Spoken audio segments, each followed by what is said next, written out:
আমার জানাজার নামাজ সঠিক নিয়মে পড়া হয়নি, তাই আমি কবরে শান্তিতে নেই।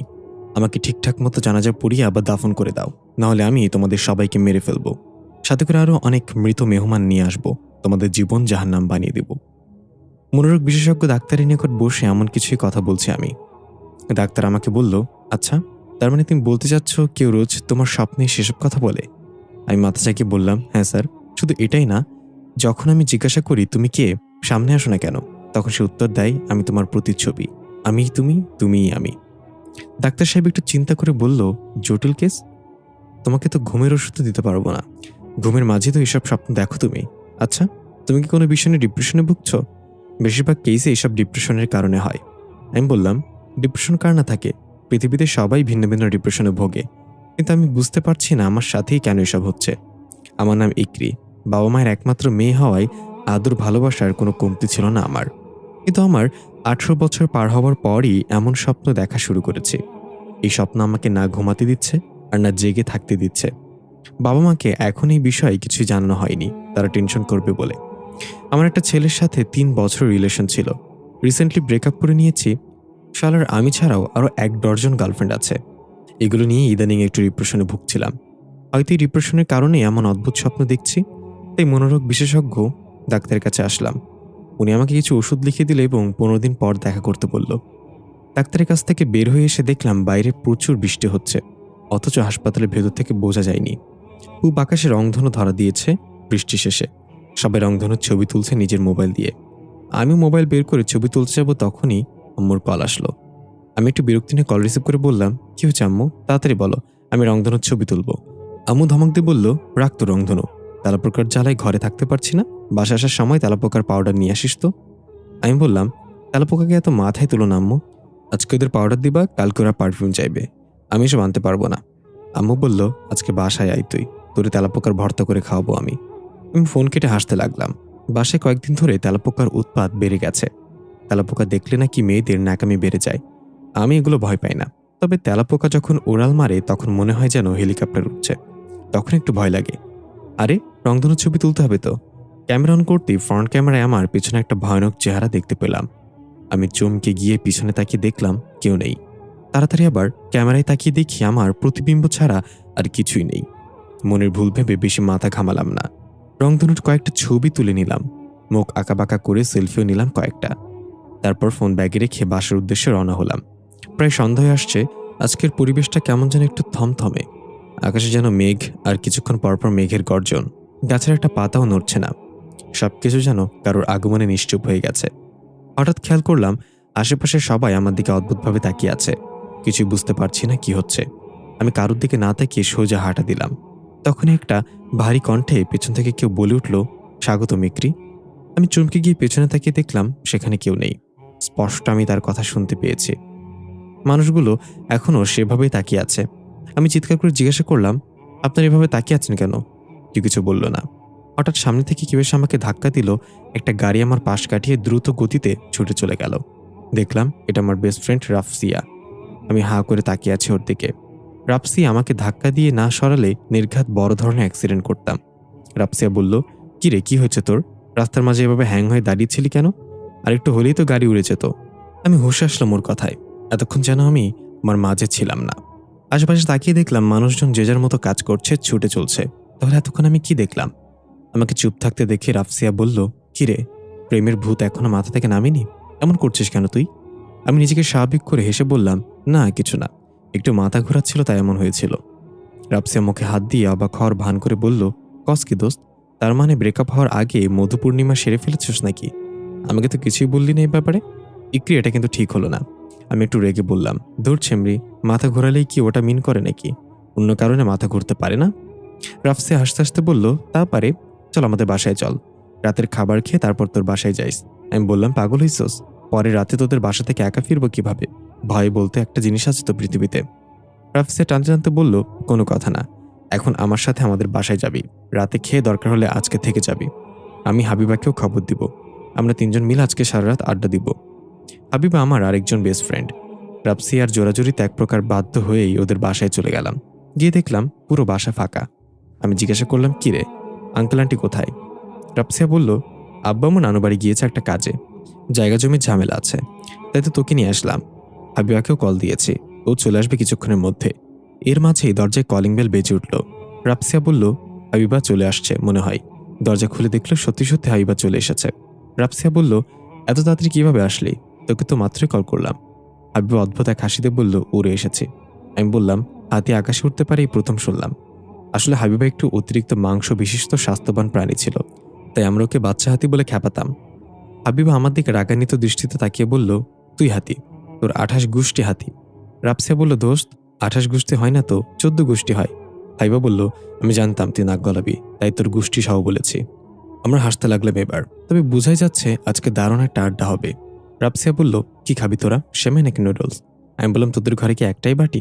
রাপসিয়া বলল, আরে ধুর, বানাতে সময় লাগবে, তাই যে কোনো একটা বল। হাবিবা বলল, এসব বানানি টানানি বাদ দে দোস্ত, যা খাবি দোকান থেকে গিয়ে নিয়ে আয়। টাকা পয়সা নিয়ে কোনো টেনশন করবি না, সেটা আমার কাছে না থাকলেও ইকরির কাছে অনেক আছে। আমি থতমত খেয়ে গেলাম, কিসের টাকা? আমার কাছে তো বিষ খাওয়ার মতো টাকাও নেই। রাপসা হাইবার সাথে তাল মিলে বলল, বিষ খাওয়ার টাকা লাগলে আমরা দিব তোকে। এখন তুই গিয়ে দোকান থেকে 3টা বিরিয়ানি পার্সেল নিয়ে আয়। হাইবা বলল, সাথে ঠান্ডাও। আমি দাঁত কটমট করে বললাম, শালা, এই ছিল তোদের মনে? আমাকে এখানে এই জন্য এনেছিস? বিড়বিড় করতে করতে বাসা থেকে বেরিয়ে গেলাম।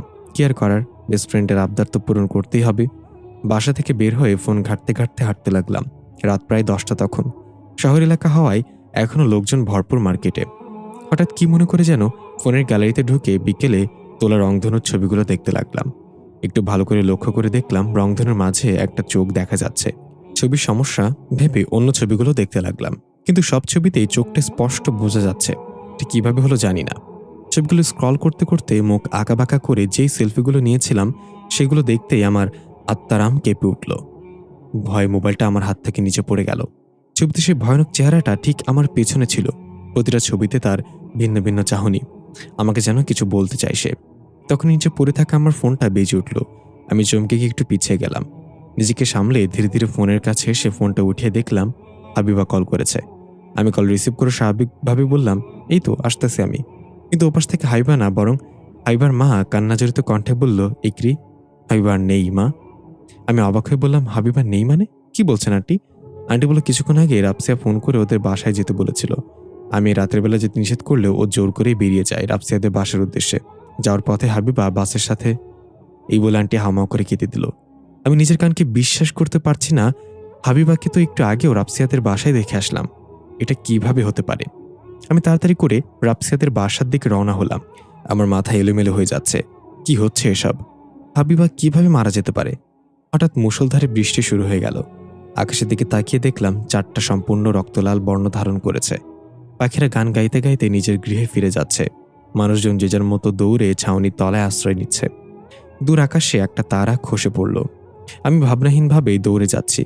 আমার মাথায় একটাই চিন্তা ঘুরছে, হাবিবা মারা গেলে বাসায় কাকে দেখে আসলাম? হঠাৎ একটা ছেলের সাথে ধাক্কা খেলাম। ছেলেটা পড়ে গেলেও আমি কোনো মতেই নিজেকে সামলে ছেলেটার কাছে গিয়ে হাত বাড়িয়ে দিয়ে বললাম, সরি। ছেলেটা উঠে আমার দিকে তাকিয়ে হা করে থাকলো। আমি বললাম, এই যে মিস্টার, আর ইউ ওকে? ছেলেটা আনমনে বলে উঠল, কথা। ছেলেটার মুখে কথা নামটা শুনে আমি চমকে গেলাম। আমার মাথায় কিছু অস্পষ্ট স্মৃতি নাড়াচাড়া দিয়ে উঠল। কিছু ঝাপসা ভীষণ চোখে ভাসতে লাগলো। মনে হচ্ছে এই নামে আমাকে আগেও কেউ অনেকবার ডেকেছে, কিন্তু আমার নাম তো ইকরি। আমাকে চুপ থাকতে দেখে ছেলেটা আবার বলল, কথা, এটা কি তুমি? আমি নিজেকে সামলে নিয়ে বললাম, আমার নাম ইকরি, কথা না। এই বলে তাড়াহুড়া করে সেখান থেকে চলে আসলাম। আমার তো এখন রাফসিয়াদের বাসায় যেতে হবে। একবার পেছনে তাকিয়ে দেখলাম ছেলেটা এখনো হা করে তাকিয়ে আছে আমার চলে যাওয়ার দিকে। আমি তেমন একটা গুরুত্ব দিলাম না। এদিকে আমরা দেখতে পাই হাবিবা সোফায় বসে বিড়বিড় করে কিছু একটা বলছে। রাফসিয়া এটা খেয়াল করে খরগোশের মতো কান খাড়া করে শোনার চেষ্টা করলো হাবিবা কি বলছে, কিন্তু কিছুই বুঝতে পারছে না। হাবিবা সম্পূর্ণ ভিন্ন একটা ভাষায় বিড়বিড় করছে। রাফসিয়া জিজ্ঞাসা করেই বসলো, হাবিবা কি বলছিস তুই এসব? কিন্তু হাবিবা কোনো রেসপন্স করলো না। সে তার মতো বিড়বিড় করেই যাচ্ছে। এবার রাফসিয়া এগিয়ে গিয়ে হাবিবার কাঁধে হাত রেখে ডাক দিল, হাবিবা। আচমকা হাবিবা রাগান্বিত দৃষ্টিতে রাফসিয়ার দিকে তাকিয়ে বলল, তুই আমাকে কেন আসতে বলেছিলি ফোন করে? রাফসিয়া দেখলো হাবিবার চোখ থেকে পানির বদলে রক্ত বের হচ্ছে আর চেহারাটা একদম ফ্যাকাশে হয়ে গেছে। এটা দেখে রাফসিয়া প্রচন্ড ভয়ে মুখে হাত দিয়ে পিছিয়ে গেল। রাফসিয়া কাঁপা কাঁপা গলায় বলল, হাবিবা, তোর কি হয়েছে তোর? এবার হাবিবা রাফসিয়ার দিকে অসহায় দৃষ্টিতে তাকিয়ে বলল, দোস্ত, আমার আম্মু না অনেক কান্না করতেছে, তো একটু বল না আম্মুকে কান্না না করতে। রাফসিয়া বলল, আন্টি কান্না করছে মানে? কি সব আবল তাবল কথা বলতেছস তুই? আন্টি কান্না কেন করবে? হাবিবা বলল, তুই মারা গেলে কি তোর আম্মু কান্না করবে না? রাবসিয়া এবার আরো ভয় পেয়ে গেল। আমি মারা গেলে মানে কি বলতে যাচ্ছিস তুই? হাবিবা ভয়ঙ্কর এক হাসি দিয়ে এক লাফে রাবসিয়ার সামনে চলে এসে তার গলা চেপে ধরল। আমি হন্তদন্ত হয়ে রাবসিয়াদের বাসায় এসে কলিং বেল চাপতে লাগলাম, কিন্তু কেউ দরজা খুলছে না। বৃষ্টিতে কাক ভেজা হয়ে গিয়েছে আমি চিৎকার করে ডাকতে লাগলাম, রাবসিয়া, দরজা খোল, রাবসিয়া। কোনো সারা শব্দ না পেয়ে আমি পাগলের মতো করতে লাগলাম।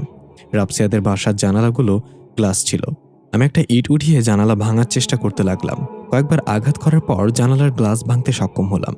কোনো মতে জানালা দিয়ে ভেতরে প্রবেশ করলাম। গ্লাসের ভাঙা টুকরোর সাথে আমার শরীরের কিছু জায়গা কেটেও গিয়েছে, সেদিকে খেয়াল করার সময় নেই। আমি ভেতরে ঢুকে রাবসিয়াকে খুঁজতে লাগলাম। হাবিবাও কোথাও নেই। আমি ধীর কণ্ঠে ডাক দিলাম, রাবসিয়া, কোথায় তুই? হঠাৎ আমার চোখ গেল ফ্লোরের চুপচুপ রক্তের দাগে। রক্তের চিহ্নগুলো বাথরুমের দিকে গিয়েছে। আমি ভয় পেয়ে গেলাম। ধীরে ধীরে রক্তের চিহ্ন ফলো করে বাথরুমের দিকে এগিয়ে গেলাম।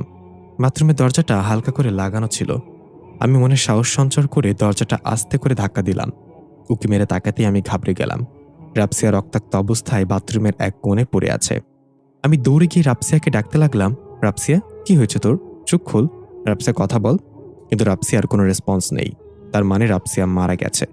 আমি ভয় এবং কষ্টে পেছনে সরে গিয়ে দেওয়ালের সাথে পিঠ ঠেকিয়ে বসে পড়লাম কান্না করতে করতে। কি থেকে কি হয়ে গেল! এক মুহূর্তের মধ্যে সব এলোমেলো হয়ে গেল। হঠাৎ রাবসিয়া জোরে নিঃশ্বাস নিয়ে শব্দ করে উঠল। আমি চমকে গিয়ে উঠলাম। রাবসিয়া এখনো মারা যায়নি। আমাকে দেখে রাবসিয়া কোনো রকমে বলল, ইকরি, হাবিবা, হাবিবা। আমি তাড়াহুড়ো করে রাবসিয়াকে ধরে বাইরে বের করে আনলাম।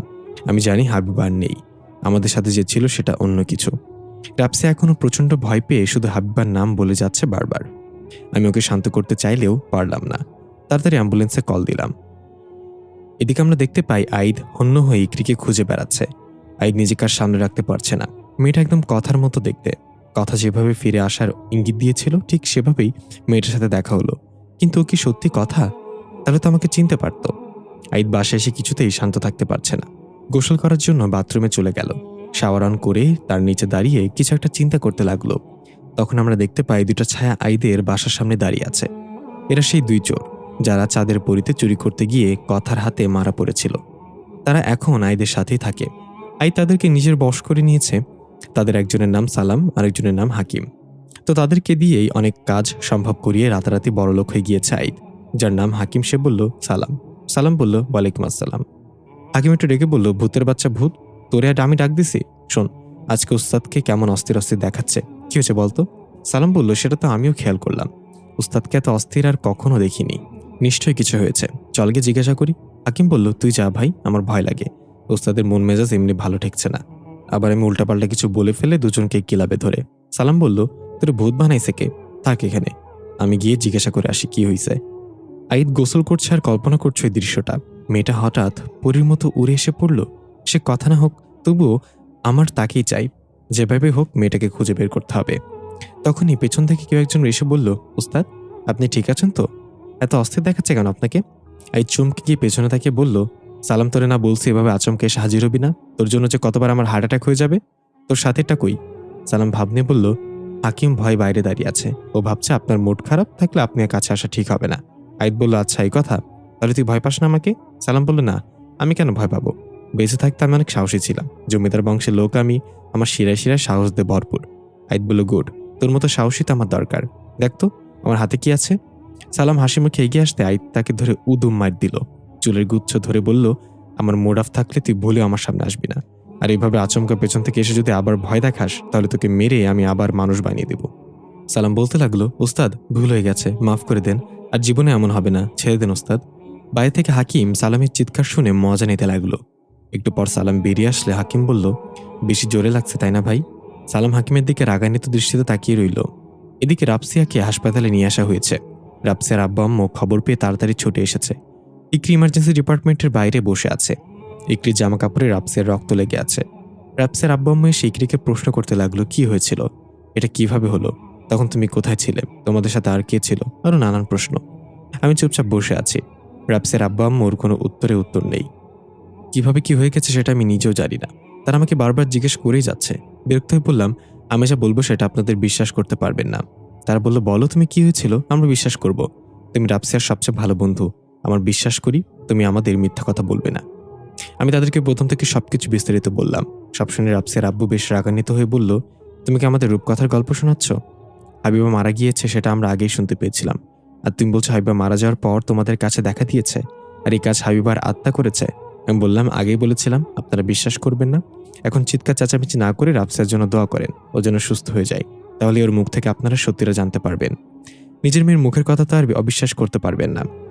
কিন্তু রাফসিয়ার বাবা মার সন্দেহ হলো তার মেয়ের এই অবস্থা নাকি আমি করেছি। উনি রাগারাগি করে পুলিশে কল দিয়ে দিল। আমি এসব নিয়ে মোটেও কিছু চিন্তা করছি না। আমি শুধু ভাবছি রাফসিয়ার যেন কিছু না হয়। একমাত্র রাফসিয়া আর আমি জানি কি হয়েছিল। ততক্ষণে সেখানে পুলিশ চলে এসেছে। রাফসিয়ার আম্মু তার স্বামীকে বোঝানোর চেষ্টা করছে, সে উল্টা তাকে ধমক দিয়ে বসিয়ে দিল। লোকটা রাগের মাথায় কি করছে সে নিজেও জানে না। আমি চুপচাপ বসে তার কথাগুলো শুনছিলাম। সে পুলিশকে বলছে, এই মেয়েটা আমার মেয়েকে মারার চেষ্টা করেছে, আপনারা একে নিয়ে যান। আমি কিছুক্ষণ পর আসছি লিখিতভাবে মামলা দায়ের করতে। আমার মেয়েকে মেরে এখন রূপকথার গল্প সাজাচ্ছে, আত্মা এসে নাকি মেয়েকে মেরেছে। পুলিশ এসে আমাকে ধরতে চাইলে আমি বললাম, ডোন্ট টাচ মি, আমি নিজে আসছি আপনাদের সাথে। আর এই লোকটা নিজের মেয়ের জ্ঞান ফিরলে তখন জানতে পারবে আমি রূপকথার গল্প বলছি নাকি সত্য বলছি। আমাকে পুলিশ নিয়ে যাচ্ছিল, তখনই কোথা থেকে যেন সেই ছেলেটা এসে হাজির হলো সামনে, যার সাথে রাস্তায় ধাক্কা খেয়েছিলাম। ছেলেটা আমার দিকে তাকিয়ে একবার চোখ টিপ দিয়ে পুলিশদের বলল, আপনারা পেশেন্টের জ্ঞান না ফিরতে ওকে অ্যারেস্ট করতে পারবেন না। পেশেন্টের জ্ঞান ফিরলে তার জবানবন্দি নিয়ে তারপর যদি ও অপরাধী হয় তাহলে নিয়ে যেতে পারেন। পুলিশ একজন বলল, আমাদের কাছে বাধা দেওয়া তুই কে, সরে যা এখান থেকে, না হলে এর সাথে তোকেও ধরে নিয়ে যাবো। ছেলেটা পকেট থেকে একটা আইডি কার্ড বের করে দেখাতেই পুলিশ ঘাবড়ে গিয়ে বলল, আপনি ঠিকই বলছেন, আমরা পেশেন্টের জ্ঞান ফেরত অব্দি অপেক্ষা করি। রাফসার আব্বু রেগে গিয়ে বলল, এটা কি বলছেন আপনারা? আমি আপনাদের যা বলছি তাই করেন। পুলিশ বলল, এই লোকটা জার্নালিস্ট, যদি এই খবর প্রচার করে দেয় তাহলে আমরা বিপদে পড়ব। তার চেয়ে ভালো আপনার মেয়ে জ্ঞান ফেরত অপেক্ষা করা যাক। রাফসার আব্বু হনহনিয়ে চলে গেল। আমি ছেলেটার কাছে গিয়ে বললাম, আপনি কি আমাকে ফলো করছেন? সেটা বলল, আমি ভেবেছিলাম আপনি আমাকে থ্যাংক ইউ বলবেন। আমি বললাম, হ্যালো মিস্টার, যা জিজ্ঞাসা করছি তার উত্তর দেন। এই ছেলেটা হেসে বলল, মিস্টার না, আমার নাম আইদ, আর ফলো করছে এটা ভুল। তবে আপনাকে আমি খুঁজছিলাম, খুঁজতে খুঁজতে এখানে এসে দেখলাম আপনাকে মেহমানখানে নিয়ে যাওয়া হচ্ছে, তাই ভাবলাম এটাই মোক্ষম সুযোগ আপনাকে ইমপ্রেস করার।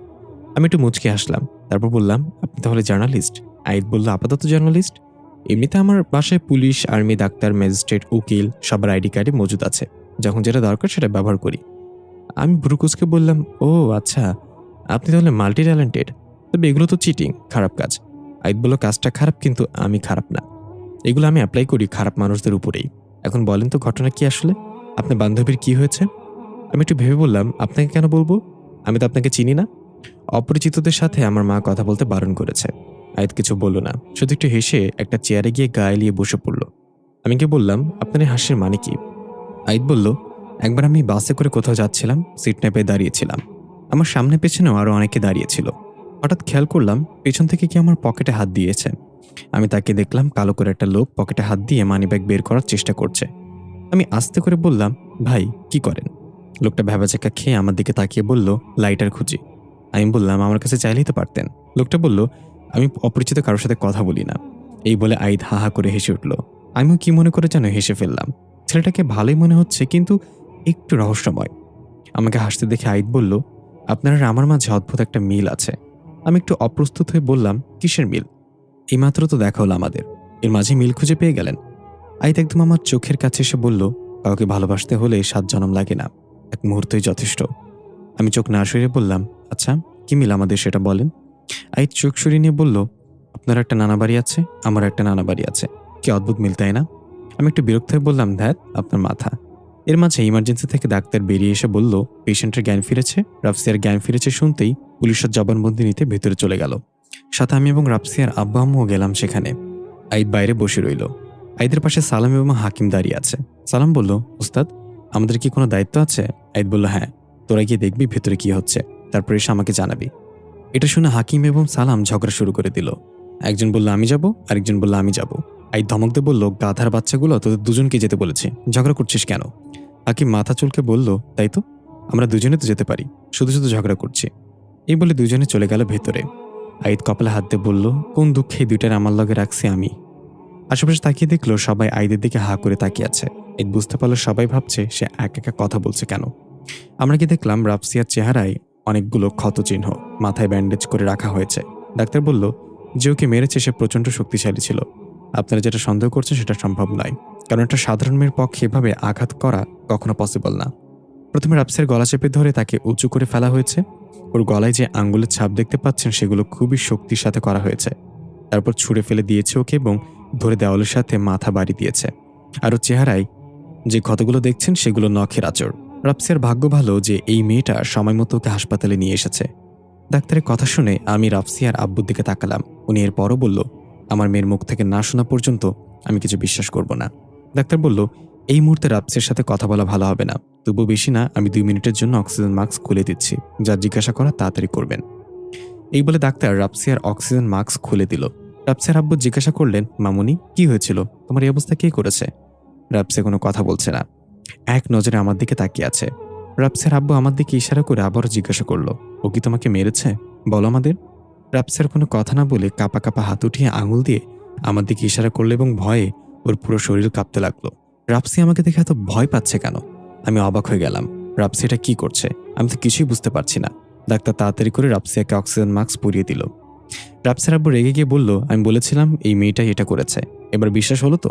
ইন্সপেক্টর সাহেব, ওকে অ্যারেস্ট করুন। এদিকে আমরা দেখতে পাই ইকরির ঠিক পেছনে হাবিবার আত্মা ভয়ঙ্কর রূপে দাঁড়িয়ে আছে। আসলে রাফসিয়া হাবিবার আত্মার দিকে ইশারা করছে, কিন্তু তাকে কেউ দেখতে পায়নি। সবাই ভাবছে রাফসিয়া ইকরির দিকে ইশারা করছে। হাকিম এবং সালাম এটা দেখে তাড়াতাড়ি আহিদের কাছে গিয়ে সব বলল। আহিদ বলল, আত্মাটা এখন কোন দিকে গিয়েছে? সালাম বলল, হাসপাতালের পরিত্যক্ত মর্গের দিকে গিয়েছে। আহিদ বলল, ঠিক আছে, তোর এক কাজ কর, তাড়াতাড়ি গিয়ে পুলিশের গাড়ির চাকা ফুটো করে দে, বাকিটা আমি দেখছি। আর কাজ শেষে ওই আত্মাকে সাথে নিয়ে বাসায় ফিরে আসবি। সালাম বলল, ওটা তো একটা মেয়ের আত্মা, আপনি তাকে দিয়ে কি করবেন ওস্তাদ? আইদ বলল, তোর সাথে বিয়ে দেবো হারামজাদা। হাকিম বলল, তাহলে আমার জন্য একটা মেয়ে আত্মা খুঁজে দেন ওস্তাদ, আর কতকাল আবিয়া আত্মা থাকবো? আইদ ধমক দিয়ে বলল, যা এখান থেকে, যেটা বলেছি সেটা কর, আমার হাতে সময় নেই। এই বলে আইদ তাড়াতাড়ি গিয়ে নিজের গাড়িটা পুলিশের গাড়ি থেকে একটু দূরে পার্ক করে বসে মোবাইলে গান শুনতে লাগলো। তখনই খেয়াল করলো একটু সামনে একটা ছেলে এক মেয়ের হাত ধরে টানাটানি করছে। মেয়েটা আশেপাশে সবার কাছে সাহায্য চাইছে, কিন্তু কেউ এগিয়ে আসছে না। সবাই যে যার মতো ছুটে চলেছে। মাঝে মাঝে মনে হয় আমরা এক রোবটিক দুনিয়ায় বসবাস করছি, যেখানে মানুষ শুধু গন্তব্যহীনভাবে ছুটছে। আইদ গাড়ি থেকে নেমে গিয়ে বলল, মেয়েটাকে ছেড়ে দে। ছেলেটা হুঙ্কার দিয়ে বলল, তুই চিনোস আমাকে? যা নিজের কাজ কর। আইদ বিদ্যুতের বেগে ছেলেটাকে একটা ঘুষি মেরে কয়েক ফুট দূরে ফেলে দিল। ছেলেটা এক ঘুষি খেয়ে সবকিছু ঝাপসা দেখছে, উঠে দাঁড়াতেও পারছে না। আইদ গিয়ে ছেলেটার হাত ধরে উঠিয়ে বেঞ্চে বসিয়ে জামার কলার ঠিক করতে করতে বলল, আমার একটা বোন ছিল, তোর ভাগ্য ভালো আমার বোন নেই এখন। ও থাকলে হয়তো তোর হাত পা ভেঙে দিয়ে বলতো। আমি আবার আমার বোনের কোনো কথাই ফেলতে পারতাম না। ছেলেটা ভাঙা ভাঙা গলায় বলল, তুই জানোস না কার গায়ে হাত তুলেছিস, এর জন্য তোকে পস্তাতে হবে। আইদ হাসতে হাসতে বলল, আমি এমন এক ছায়া যাকে কেউ ছুতে পারে না, কিন্তু আমি যাকে ইচ্ছে তাকে ছুতে পারি, আবার ঝটকাও দিতে পারি। শোন ভাই, তোরও নিশ্চয়ই ঘরে বোন আছে। তোর বোনের কাছে তুই সিংহ, তাহলে অন্যর বোনের কাছে তুই কুত্তা কেন হইবি? এই মেয়েটাও কারো না কারোর বোন, কারো না কারোর মেয়ে। একটা মেয়েকে সম্মান দেয়া তাকে সুন্দরী বলার চেয়ে বেশি প্রশংসনীয়। এই বলে আইদ চলে আসলো।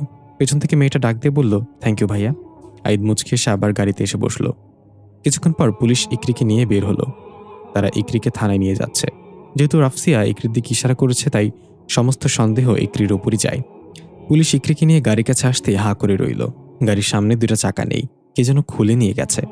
দূর থেকে আইদ এটা দেখে হাসতে লাগলো।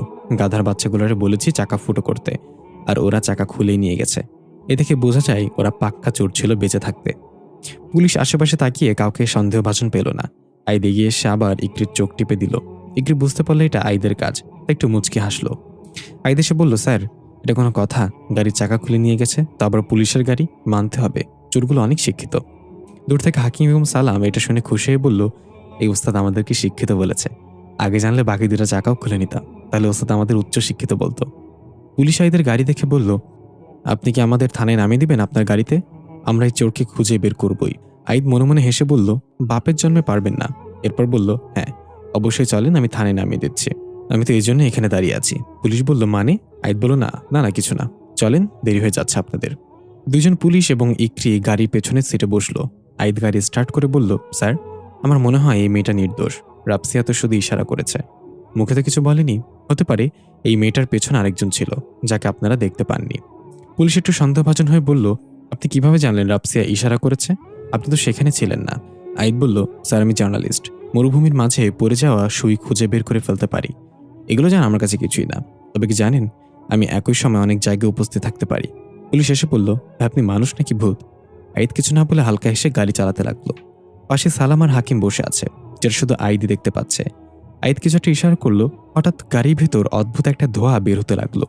পুলিশগুলো জিজ্ঞাসা করার সুযোগ পেল না এটা কিসের ধোঁয়া, তার আগে জ্ঞান হারিয়ে ফেললো। ইকরি কাশতে কাশতে বললে, এগুলো কি হচ্ছে, কিসের ধোঁয়া এটা? আইদ বলল, আপনাকে বাঁচানোর ধোঁয়া। আপাতত জ্ঞান হারিয়ে ফেলুন, চোখ খুলে আমাকেই দেখবেন, কথা দিলাম। ইকরি ধোঁয়ার কারণে ছটফট করে জ্ঞান হারালো। আইদ গাড়ি থামিয়ে পুলিশ দুজনকে রাস্তায় নামিয়ে শুয়ে রেখে আবার গাড়ি নিয়ে রওনা হলো। ইকরি ধীরে ধীরে চোখ মেলে তাকালো। আশেপাশে থেকে পাখির কিচিরমিচির শব্দ ভেসে আসছে, পানি স্রোতের কলকল শব্দ শোনা যাচ্ছে। ইকরি উঠে বসলো। আমি কোথায় চলে এসেছি? খুবই সুন্দর একটা নদী বয়ে গেছে। নদীর ওপারে আকাশের রংধনু ফুটে উঠেছে। এত কাছ থেকে রংধনু এই প্রথম দেখলাম। মনে হচ্ছে আমি নদীর ওপারে গেলেই রংধনু সম্পূর্ণ স্পর্শ করতে পারবো।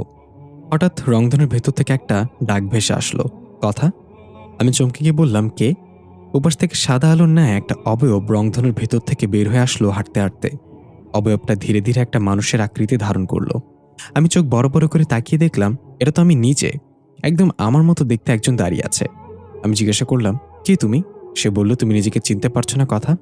আমি বললাম, আমি কথা না, আমার নাম ইকরি। সে বলল, সেটা তো দুনিয়া জানে, কিন্তু শরীরটা তোমার হলেও তোমার মাঝে বসবাস করে কথা। তোমার সে ভয়ানক স্বপ্নের কারণও এটাই। কথা তোমার মাঝে পুনর্জন্ম নিতে চাই, এটা হবেই। এখন শুধু সময়ের অপেক্ষা। আমি অবাক হয়ে বললাম, আমি কথা নামে কাউকে চিনি না, আপনি যেই হন আমার পিছু ছেড়ে দেন। সে অট্টহাসি দিয়ে উঠল এবং বলল, এটা ফয়সালা হয়ে গেছে, ইকরি মারা গিয়েছে, কথা ফিরে এসেছে। আমি চিৎকার করে বললাম, হাসি থামা বলছি, আমাকে বাঁচতে দাও। মেয়েটা হাসতে হাসতে রংধনুর মাঝে বিলীন হয়ে গেল। আমি ভয়ে চারিদিকে তাকিয়ে হন্যে হয়ে ছুটতে লাগলাম। আমি কোথায় ফেসে গেলাম? হঠাৎ আশেপাশ থেকে গায়েবী আওয়াজ আসতে লাগলো, ভাগো, চাঁদেরপুরে আসছে, ভাগো। তখনই পেছন থেকে আমার জামা টেনে ধরে দিল। আমি তাকিয়ে দেখলাম দানব আকৃতির একটা দেহ হাতে তলোয়ার নিয়ে দাঁড়িয়ে আছে। আমি বললাম, এইটারই বাকি ছিল, আপনি আবার কে? সে কর্কশ গলায় বলল, আমি জিন রাজ্যের রাজা, কথাকে কিছুতেই পুনর্জন্ম নিতে দিব না আমি, তাই তোকে মরতে হবে। এই বলে সে আমার গলা বরাবর তলোয়ার চালিয়ে দিল। আমি চিৎকার করে চোখ বন্ধ করে ফেললাম। সবকিছু স্বাভাবিক হয়ে গেল, আর কিছুই শোনা যাচ্ছে না। আমি আস্তে আস্তে চোখ মেলে তাকিয়ে দেখলাম একটা সুন্দর পরিপাটি রুমে শুয়ে আছি। তাহলে এতক্ষণ আমি কোথায় ছিলাম, আর এখনই বা আমি কোথায়? নিজের দিকে তাকিয়ে দেখলাম আমার গায়ে জামা বদলানো হয়েছে। আমি একটু ভয় পেয়ে গেলাম। তাহলে কি আইদ নামের ছেলেটা আমাকে বেহুশ করে? আল্লাহ, এখন আমি কি করব? আমার সর্বনাশ হয়ে গেছে। ছেলেটাকে আমি ভালো ভেবেছিলাম, কিন্তু সেটা কি করলো? তখনই আইদ কিছু খাবার নিয়ে রুমে ঢুকলো।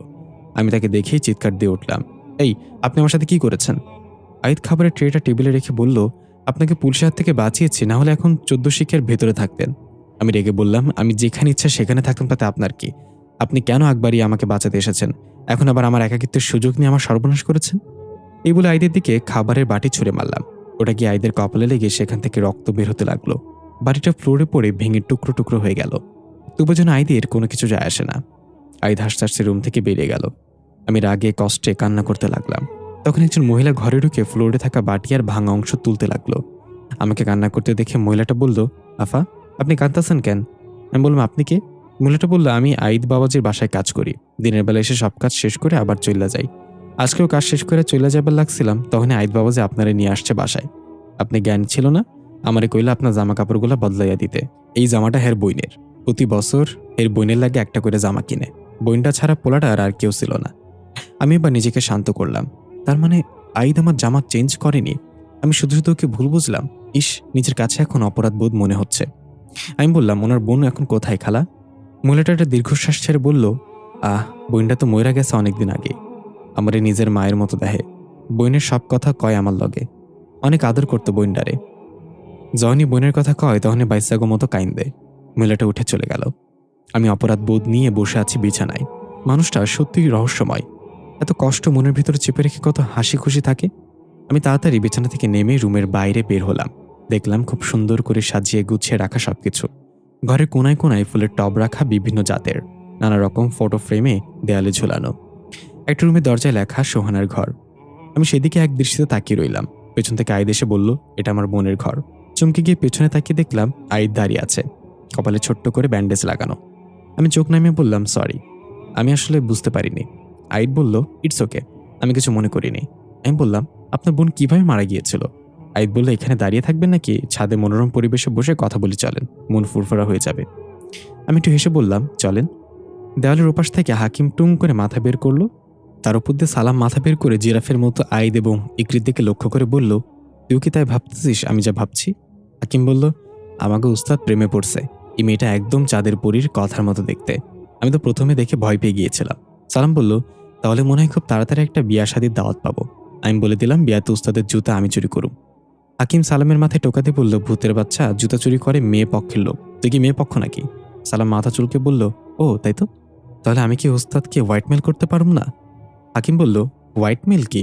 সালাম বলল, আরে ব্ল্যাকমেইলের আপডেট ভার্সন হোয়াইটমেল।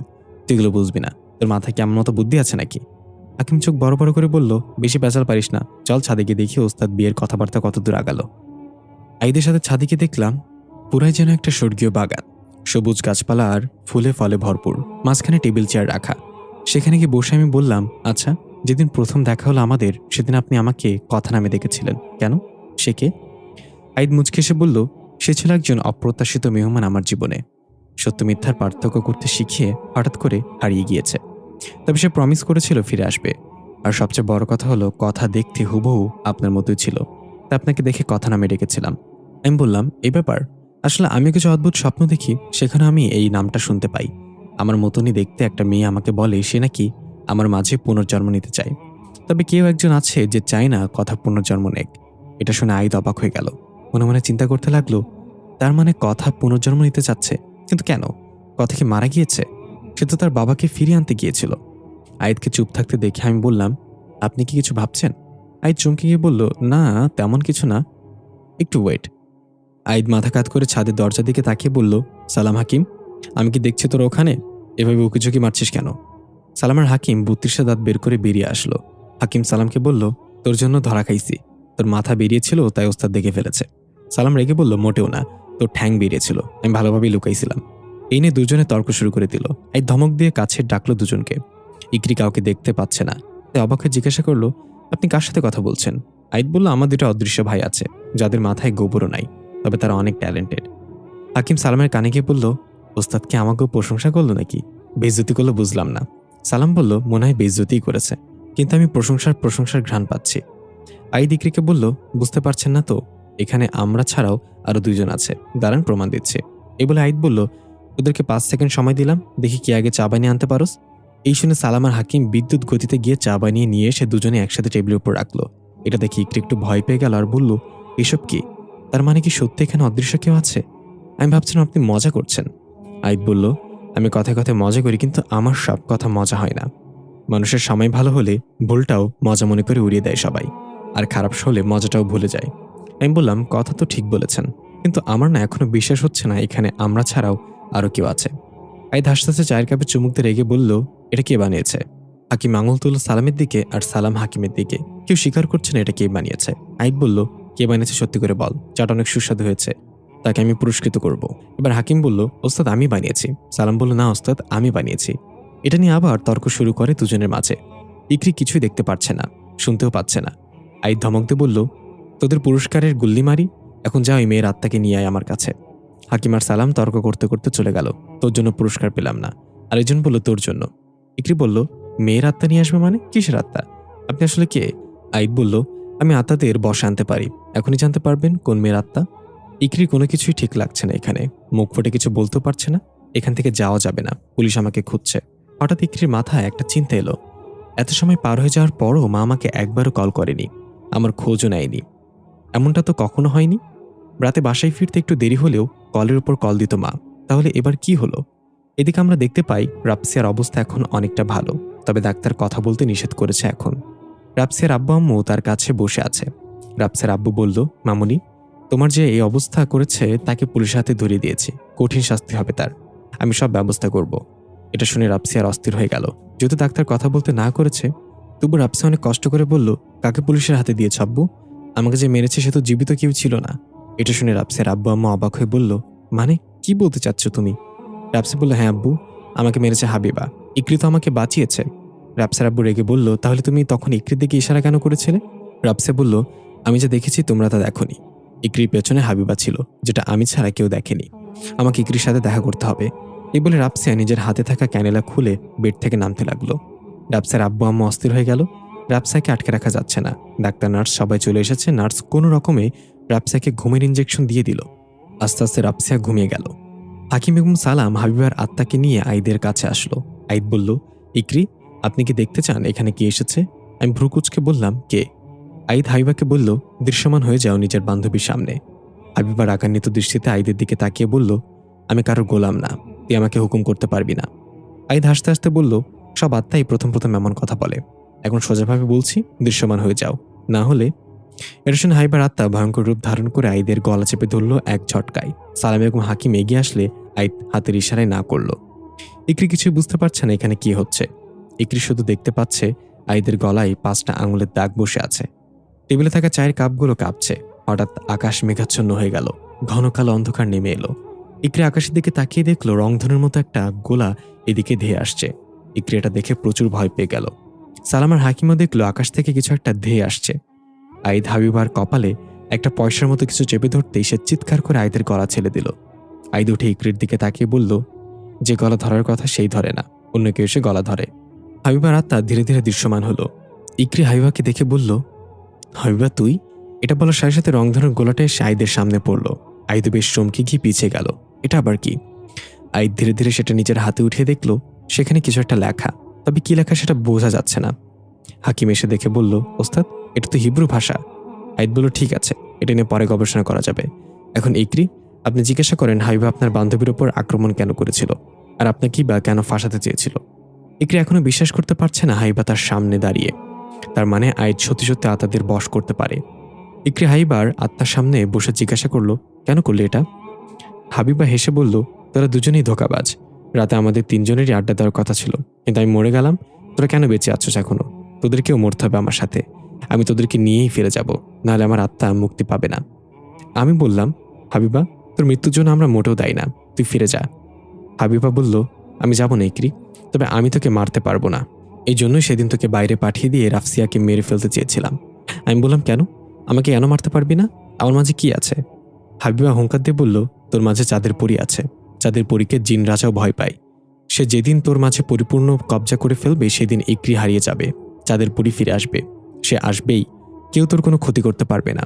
এই বলে হাবিবার আত্মা ছুটে পালাতে লাগলো।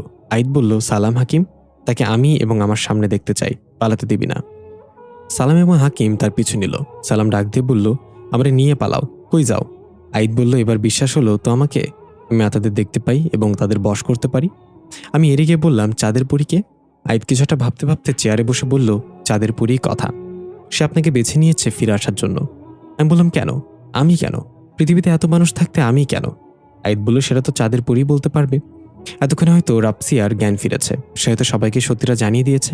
আপনি এখন সেফ, বাসায় ফিরে যেতে পারেন। আমি বললাম, ঠিক আছে, আমিও নিজেই খুঁজে বের করবো চাঁদের পরীর সাথে আমার কি সম্পর্ক, কেন সে আমাকেই খুঁজে নিয়েছে। আর আমি জানি আপনিও আমাকে এই ব্যাপারে সাহায্য করবেন না, কারণ আপনিও মনে প্রাণে চান চাঁদের পরী ফিরে আসুক। এই বলে আমি চলে আসলাম। আইদ বসে বসে ভাবছে, চাঁদের পরী ফিরে আসছে, সত্যি তো আমি মনে প্রাণে চাই এটা, তার জন্যই তো এতক্ষণ অপেক্ষা। আইদ রংধনুর গোলাটা হাতে নিয়ে সেই লেখাটা পড়ার চেষ্টা করলো। হিব্রু ভাষা কিভাবে বুঝবে সে? হয়তো এখানে কোনো মেসেজ দেওয়া হয়েছে আইদের জন্য। আইদ রংধনুর গোলাটা নিয়ে বেরিয়ে পড়ল বাসা থেকে। ন্যাশনাল লাইব্রেরিতে গেলে হয়তো হিব্রু ভাষা সম্পর্কে কিছু জানা যাবে। এটা কি কথা পাঠিয়েছে আইদের কাছে? কথা নিশ্চয় আইদের কিছু বলতে চাই, এটা তারই লক্ষণ। আইদ ন্যাশনাল লাইব্রেরিতে পৌঁছে হিব্রু ভাষায় কিছু বই খুঁজতে লাগলো। অনেক খোঁজার পরও পেল না। রংধনুর গোলাটা এখনো আইদ হাতের তালুতে ঘোরাচ্ছে। হতাশ হয়ে ফিরে আসছিল, তখনই পেছন থেকে একটা লোক ডাক দিল, এই ছেলে দাঁড়াও। আইদ পেছনে তাকিয়ে দেখলো একটা বৃদ্ধ লোক দাঁড়িয়ে আছে, তবে দেখতে বেশ স্মার্ট। চুল দাড়ি সাদা হয়ে গেলেও সেগুলো খুব স্টাইলিশ ভাবে রেখেছে।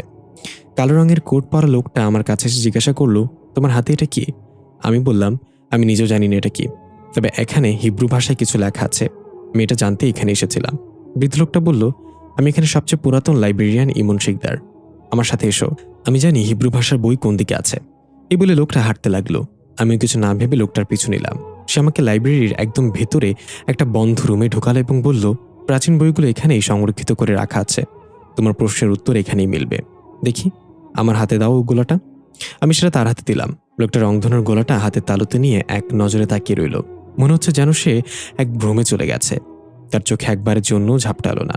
আমি বললাম, হ্যালো ইমন সাহেব, এভাবে কি দেখছেন? আমার কথাতে তার ধ্যান ফিরল। সে বলল, এটা সাধারণ কোনো গোলা না, এটা মানুষকে আকৃষ্ট করে, মানুষের মস্তিষ্ক নিয়ন্ত্রণ করার ক্ষমতা রাখে। তুমি এটা কোথায় পেয়েছো?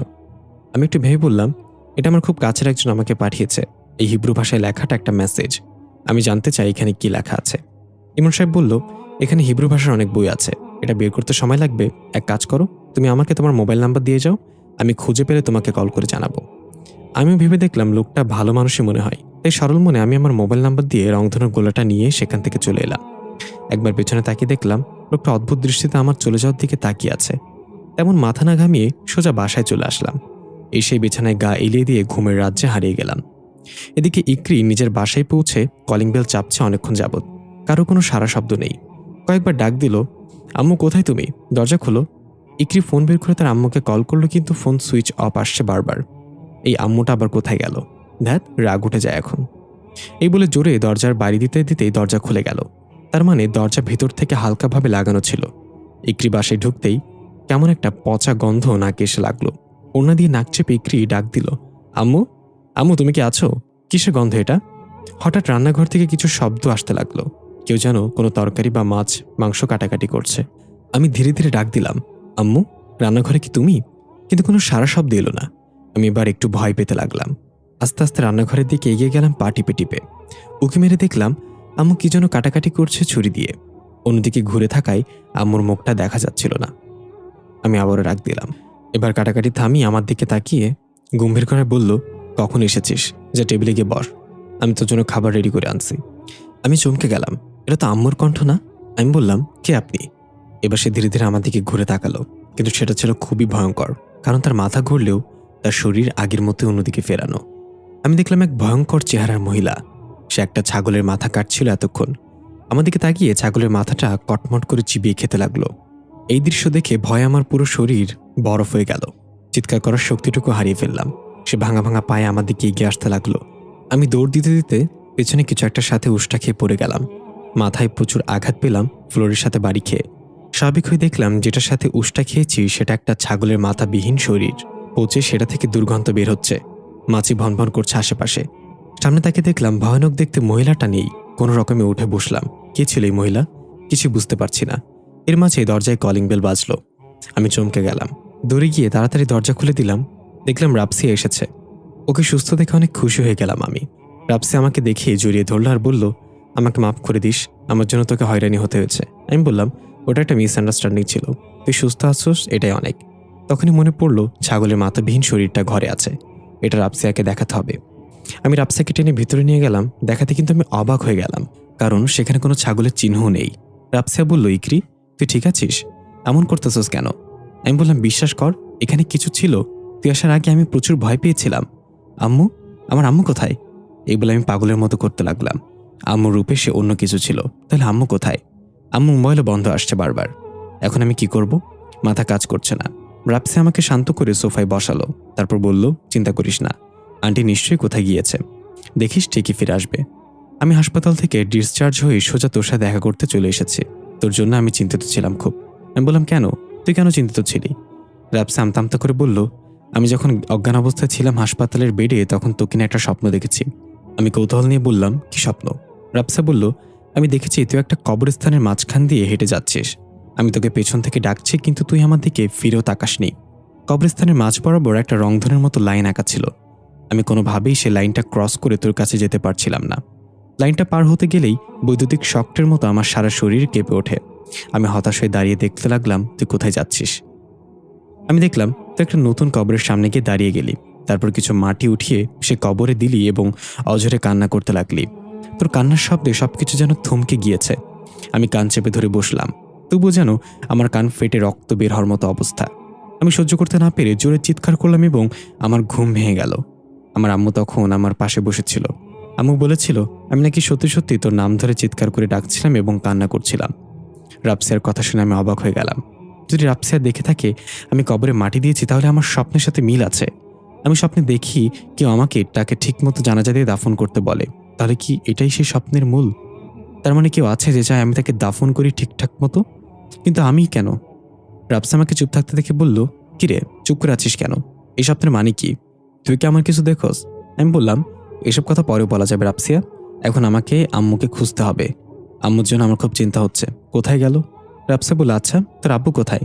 আঙ্কেল যে গ্রামে তার মা বাবাকে দেখতে গিয়েছিল এখন আসেনি? তা তো প্রায় 1 মাসের ওপর হবে গিয়েছে। রাফসার কথায় আমার টনক নড়ল। তাহলে কি আম্মু বাবার কাছে গিয়েছে গ্রামে? আমাকে এখনই গ্রামে যেতে হবে। রাফসা বলল, আমিও যাবো তোর সাথে। আমি বললাম, তুই না বললেও তোকে জোর করে নিয়ে যেতাম। এত দূর আমি কি একা একা যাবো নাকি? রাফসা বলল, কিন্তু দোস্ত, আমার কাছে তো টাকা নেই, গাড়ি ভাড়া কিন্তু তুই দিবি। আমি বললাম, তোর কাছে টাকা ছিল কবে? দেখিস তো টাকা পয়সা পিঁপড়া খাবে। আমি আরেকজনকে চিনি, তাকে বললে সে তার গাড়ি দিয়ে আমাদেরকে গ্রামে নিয়ে যাবে। রাফসা বলল, কি ব্যাপার দোস্ত, এর মাঝে নতুন কাউকে পটিয়ে ফেললি? তাও আবার গাড়িওয়ালা? আমার ভাগ্যে এমন কেউ আসলো না বাল। যত সব আসে রাজমিস্ত্রি, কাঠমিস্ত্রি, রিক্সাওয়ালা। আমি হাসতে হাসতে বললাম, চুপ কর ছেমরি, মাত্রই তার সাথে পরিচয় হয়েছে। মানুষটা অনেক ভালো বুঝলি, তবে একটু রহস্যময়। চল যেতে যেতে তোকে পরিচয়ের গল্পটা শোনাই। এদিকে আমরা দেখি আইদ চিটপটাং হয়ে ঘুমাচ্ছে। হাকিমা সালাম বাইরে দাঁড়িয়ে লটারি করছে কে গিয়ে উস্তাদের ঘুম ভাঙাবে। লটারি এলো হাকিমের পালায়। সালাম হাসতে হাসতে বলল, এবার যা, সেদিন আমাকে মায়ের খাইতে দেখে হাসছিলি, আজকে আমি হাসবো। হাকিম বলল, আচ্ছা চলতা হো, দোয়া মে ইয়াদ রাখনা। হাকিম গিয়ে আইদকে ফিসফিস করে ডাক দিল, কিন্তু আইদের ঘুম ভাঙল না। পেছন থেকে সালাম ষড়যন্ত্র করে একটি স্টিলের বাটি ছুঁড়ে মারল। সেটার আওয়াজে আইদ ধরফর করে ঘুম থেকে উঠল। উঠে দেখলো হাকিম দাঁড়িয়ে আছে। হাকিম তাড়াহুড়ো করে বলল, ওস্তাদ বিশ্বাস করেন, এটা আমি করিনি। সালাইমার কাম এটা, হারামজাদা আমারে ফাঁসানোর লাগিয়ে এটা করেছে। আইদ কিছু বলল না, রাগান্বিত দৃষ্টিতে হাকিমের দিকে তাকিয়ে রইল। হাকিম আমতামতা করে বলল, ওস্তাদ আপনি কি ঘুমাচ্ছিলেন? আইদ আরো রেগে বলল, না না, আমি ঘুমাচ্ছিলাম না তো, আমি তো শুয়ে শুয়ে মরণের প্র্যাকটিস করছিলাম। দাঁড়া গাধার বাচ্চা, আজকে তোরে খাইছি আমি। হাকিম ভয়ে ভৌদর মারল আর বলল, সালাম রে, আমারে কোথায় ফাঁসিয়ে দিলি? এটা থেকে সালাম হাসতে লাগলো। আইদ উঠে ওয়াশরুমে চলে গেল ফ্রেশ হতে। সালাম হাকিমের কাছে গিয়ে বলল, কি কেমন দিলাম? হাকিম হাঁপাতে হাঁপাতে বলল, আপনার টাইম আয়েগা ভাই। সালাম বলল, কিন্তু তোর তো ঘড়িই নাই, টাইম কিভাবে আসবে? হাকিম রেগে বলল, আচ্ছা তুই তো নিজেকে খুব ব্রিলিয়ান্ট মনে করিস তাই না? সালাম বলল, ছি ছি, এতে মনে করার কি আছে, আমি তো ব্রিলিয়ান্টই। হাকিম বলল, তাহলে বলতো, মুরগি পানি খায় কিন্তু হিসু করে না কেন? সালাম বলল, তুই তো পানি খাস, তুই ডিম পারস না কেন? হাকিম ভ্রুকুচকে বলল, তোর সাথে কথা বলাই বেকার, যা এখান থেকে, আমাকে একা থাকতে দে। সালাম বলল, আমি কেন যাব? আমি তো একা থাকতে চাই না, তুই যা, আমি এখানেই থাকবো। হাকিম বলল, দেখ সালাম, ভালো হবে না কিন্তু, তোকে যেতে বলেছি, এখানে আমি আগে এসে দাঁড়িয়েছি, তাই আমি থাকবো। সালাম বলল, এখানে আমি পরে এসে দাঁড়িয়েছি, তাই আমিই থাকবো এখানে, এটা কি তোর বাপের জায়গা নাকি? হাকিম রেগে বলল, খবরদার সালাম, বাপের কথা বলবি না, তাহলে তোর থোতা ফাটিয়ে দেবো আমি। সালাম বলল, দরকার হলে মায়ের কথাও বলুম, পারলে থোতা ফাটা। তোর মনে হয় থোতা নাই? আমি কি দাঁড়িয়ে থাকবো নাকি? হাকিম বলল, তুই কি করবি? সালাম বলল, আমি দৌড় দেবো, আমার সাথে তুইও দৌড়ে পারবি না। পাশ থেকে আইদ তাদের এই ঝগড়া দেখে হাততালি দিয়ে বলল, বাবা, কি মৌখিক যুদ্ধ চলছে আমার বীর পুরুষদের মাঝে, থামলি কেন, আরো কর। সালাম গিয়ে হাকিমের গলায় হাত রেখে বলল, এই ওস্তাদ আমাদেরকে বীর পুরুষ বলছে শুনছোস? হাকিম বলল, আগে জানলে হাতাহাতির মারামারিও করতাম, তাহলে আমাদেরকে মহাবীর বলতো। আইদ ধমক দিয়ে বলল, চুপ কর গাধার বাচ্চাগুলো, এখন বল ওই মেয়ের আত্মা কোথায়, তা কি ধরতে পেরেছিস? সালাম বলল, ধরেছি মানে, ধৈরা আপনার মন্ত্রতন্ত্রের রুমে আটকে রেখেছে, এখন শুধু আপনার আদেশের অপেক্ষা, তার সাথে কি করব বলেন? আইদ বলল, ঠিক আছে, সেটা পরে দেখা যাবে, এখন আমার অন্য একটা কাজ আছে। তখনই আইদের ফোনে কল আসলো। আইদ ফোন চেক করে দেখলো অচেনা নাম্বার থেকে কল এসেছে। রিসিভ করতে ওপাশ থেকে বলল, হ্যালো, আমি লাইব্রেরিয়ান ইমন শিকদার বলছি। তুমি যে গতকাল হিব্রু ভাষার বাক্যটার অর্থ খুঁজছিলে সেটা পেয়ে গিয়েছে। আইদ এক্সাইটেড হয়ে বলল, তাহলে আমি এখনই আসছি, এটা জানা আমার জন্য খুবই গুরুত্বপূর্ণ। এই বলে আইদ সালাম এবং হাকিমকে বলল, তোরা বাসায় থাক, আমি লাইব্রেরি থেকে ফিরে এসে বাকি কাজ করব। এই বলে আইদ চলে গেল। আইদ যাওয়ার পরই ইকরি এবং রাফসিয়া আসলো বাসায়। হাকিম বলল, ভাবি এসেছে। আইদ লাইব্রেরিতে গিয়ে দেখলো ইমন শিকদার গেইটে দাঁড়িয়ে আছে। আইদকে দেখে এগিয়ে এসে বলল, কাল সারা রাত এটা খোঁজার জন্য জেগেছিলাম, অনেক খোঁজার পরই বাক্যর অর্থ খুঁজে পেয়েছি। আইদ বলল, সেটা আপনাকে দেখে বোঝা যাচ্ছে যে সারা রাত ঘুমাননি, চোখ ফুলে বালিশের মতো হয়ে গেছে, তো কি খুঁজে পেলেন আমাকে বলেন। ইমন শিকদার ইশারায় আইদকে তার সাথে আসতে বলল। সে আইদকে নিয়ে সেই প্রাচীন বই রাখার কক্ষে গেল। এদিকে আমরা দেখি ইকরি এবং রাফসিয়া আইদের বাসায় পৌঁছেছে, কিন্তু আইদকে কোথাও দেখা যাচ্ছে না। ইকরি দেখলো সে কাজের খালা কিছু কাপড় চোপড় নিয়ে বাথরুমের দিকে যাচ্ছে। ইকরি তাকে ডাক দিয়ে বলল, খালা, আইদ কোথায়? আশ্চর্যজনকভাবে সে ইকরিকে চিনতে পারল না। অবাক হয়ে জিজ্ঞাসা করলো, আপনি কে, বাসায় কিভাবে ঢুকলেন? বের হয়ে যান বলছি। ইকরি অনেক অবাক হয়ে গেল, কারণ খালা কেন তাকে চিনতে পারছে না? গতকালকে তো তার সাথে কথা হলো, আর খালা কথা বলছিল গ্রাম্য ভাষায়, এই মহিলা তো একদম শুদ্ধ ভাষায় কথা বলছে। রাফসা বলল, ইকরি তুই কি শিওর এই বাসাটা সেটা? ইকরি কিছু বলল না, চারিদিকে তাকিয়ে দেখলো, হ্যাঁ এই বাসাই তো। কিছু বুঝতে না পেরে ইকরি এবং রাফসিয়া বের হয়ে গেল বাসা থেকে। দূর থেকে সালাম আর হাকিম এটা দেখে বলল, তাড়াতাড়ি উস্তাদকে খবর দিতে হবে, ভাবি তো আর জানে না খালার মাঝে তার যমজ বোনের আত্মাও বসবাস করে, কখনো তার বোন থাকে আবার কখনো সে থাকে। গতকাল খালা ইকরিরে দেখছে, আর আজকে খালার মাঝে তার বোন আছে, তাই চিনতে পারিনি। হাকিম বলল, সালাম তুই বাসায় থাক, আমি গিয়ে উস্তাদকে খবর দিয়ে আসি। সালাম বলল, না তুই বাসায় থাক, আমি যাচ্ছি উস্তাদকে খবর দিতে, তুই রাস্তাঘাট চিনবি না ভালো করে। হাকিম রেগে বলল, সবসময় তর্ক করবি না সালাম, আমি যাব মানে যাব, তুই এখানে থাক। সালাম বলল, ঠিক আছে, তোকে একটা সহজ প্রশ্ন করব, যদি উত্তর দিতে পারোস তাহলে তুই যাবি, আর না পারলে আমি যাব। হাকিম একটু ভেবে রাজি হয়ে গেল। সালাম বলল, বলতো কুকুর তার মালিককে দেখে লেজ নাড়ায় কেন? হাকিম মাথা চুলকে অনেক ভেবে উত্তর খুঁজে না পেয়ে বলল, তুই বল। সালাম বলল, কারণ কুকুরের লেজে এত শক্তি নেই যে কুকুরকে নাড়াবে, তাই কুকুরই লেজ নাড়ায়, তুই পারস নাই, এখন আমি যাচ্ছি। এই বলে সালাম বিদ্যুৎ বেগে ছুটে গেল লাইব্রেরির উদ্দেশ্যে। আর হাকিম বেচারা এখনো ভাবছে, কুকুরের লেজ শক্তি থাকলে সে কুকুরের লেজ নাড়াতে পারত। এদিকে আমরা দেখতে পাই ইমন শিকদার আর আইদ টেবিলে বসে একটা মোটা বই সামনে এনে বসে আছে। বইটার 999 নম্বর পৃষ্ঠায় হুবহু সেটা লেখা, যেটা এই রংধনুর গোলায় লেখা আছে। আইদ বলল, এটার অর্থ কি? ইমন শিকদার বলল, এটার অর্থ হচ্ছে রংধনু দুনিয়ায় কেউ আটকে গেলে সেখান থেকে ফিরে আসা শুধু একটাই রাস্তা খোলা থাকে, সেটা হলো পুনর্জন্ম। তবে যার মাঝে সে পুনর্জন্ম নিতে চায় তার সম্পূর্ণ নিজের ইচ্ছা থাকতে হবে, জোর করে কোনোভাবেই পুনর্জন্ম নেওয়া যায় না। এটা শুনে আইদ ভাবতে লাগলো, কথা ইকরির মাঝে পুনর্জন্ম নিতে চায়, কিন্তু ইকরি এখনও এই ব্যাপারে তেমন কিছু জানে না। কথা আমাকে এই মেসেজের জন্যই পাঠিয়েছে, যাতে আমি ইকরিকে রাজি করাতে পারি। কথা আমার সাহায্য চাচ্ছে। ইমন শিকদার বলল, তুমি কিছু চিন্তা করছো? কিসের মেসেজ এটা? কে পাঠিয়েছে রংধনুর দুনিয়া থেকে? আমি বললাম, রংধনুর দুনিয়া মানে? ইমন শিকদার বইটা বন্ধ করে তাকের উপর রেখে আমার সামনে বসে বলল, হ্যাঁ, রংধনুর দুনিয়া। পৃথিবীর সৃষ্টি লগ্ন থেকে এই পর্যন্ত 3 জন চাঁদের পুরী এসেছে পৃথিবীতে, তাদের কেউই চন্দ্রগ্রহণ পর্যন্ত বাঁচতে পারেনি। তারা চন্দ্রগ্রহণ পর্যন্ত বেঁচে থাকলে অর্ধেক জিনজাতি ধ্বংস হয়ে যেত, তাই যেভাবেই হোক জিনরাজা তাদেরকে চন্দ্রগ্রহণের আগেই মেরে ফেলেছে।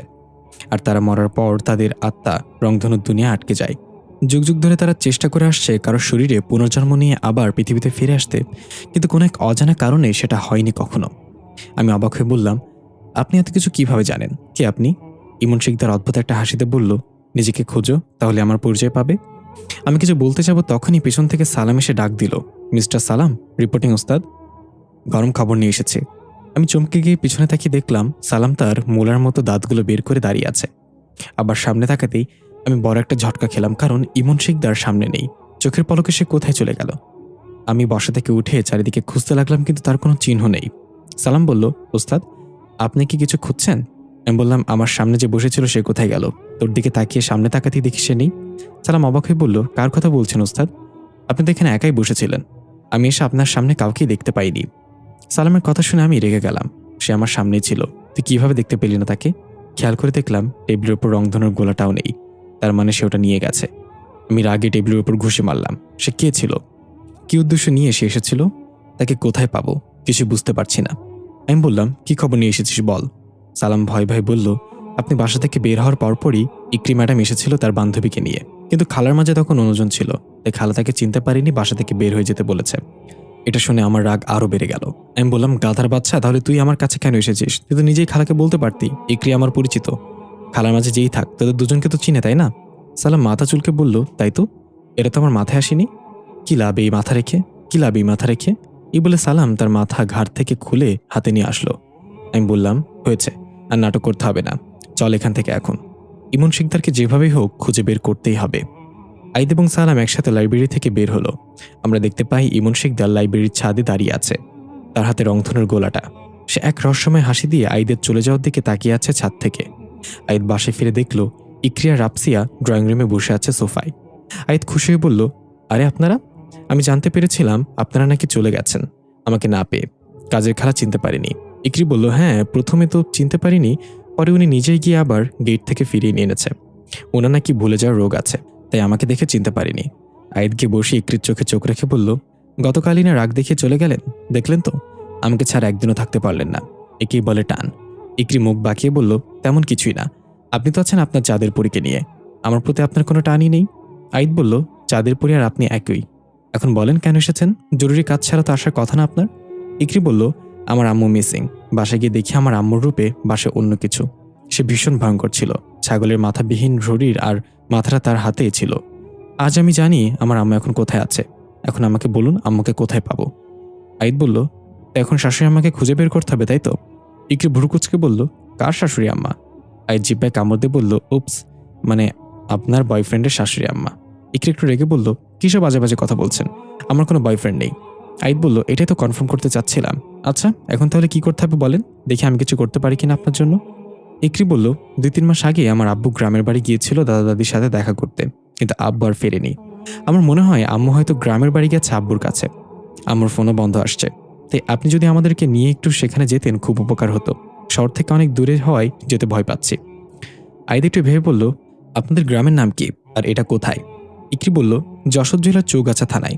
চিন্তা করবেন না, আপনাকে আমি গাড়ি ভাড়া দিয়ে দেবো। আইদ একটু হেসে বলল, গাড়ি ভাড়া লাগবে না, 2-3টা ফ্লাইং কিস আর লাভ ইউ বলে দিলে হবে। আর আপনি যে গ্রামের নাম বলছেন সেখানে আমারও কাজ আছে। গত কয়েকদিন আগে আমার কাছে ফোন এসেছিল ওই জায়গা থেকে। একটা লোক নাকি অ্যাক্সিডেন্টে মারা যাওয়ার পর তার আত্মা গ্রামবাসীকে অতিষ্ঠ করে তুলেছে। সময় হয়ে ওঠে না, তাই যেতে পারছিলাম না। আপনারা বসেন, আমি রেডি হয়ে আসছি। ইকরি বলল, ঠিক আছে, তাহলে তো ভালোই হলো। আমার 2-3টা ফ্লাইং কিস আর আই লাভ ইউ বেঁচে গেল। আইদ হেসে বলল, তো রাপসিয়া, আপনি কেমন আছেন এখন? বড় একটা বিপদ কেটে উঠেছেন মাত্রই, এখন থেকে সাবধানে থাকবেন। রাপসিয়া এতক্ষণ চুপচাপ বসে দুজনের কথা শুনছিল। আইদ ভেতরে চলে যাওয়ার পর রাপসিয়া ইকরিকে বলল, দোস্ত, তুই যদি এই ছেলেকে রিজেক্ট করস তাহলে প্লিজ আমার দিকে ছুড়ে মারিস। ছেলেটাকে দেখে আমার মনের মাঝে কুসকুস হনে লাগা হে। ইকরি ধমক দিয়ে বলল, চুপ কর, সে তো তার চাঁদের পরীর জন্যই আমাকে একদিন রিজেক্ট করবে এক সময়, আর তুই আছোস তোর কুসকুস নিয়া। আইদ রুমে গিয়ে সালাম আর হাকিমকে ডাকলো। দুজনে হাজির হলো। তারপর হাকিম বলল, উস্তাদ, আমি খালাকে মনে করিয়ে দিয়েছি ইকরি ম্যাডাম আপনার পরিচিত।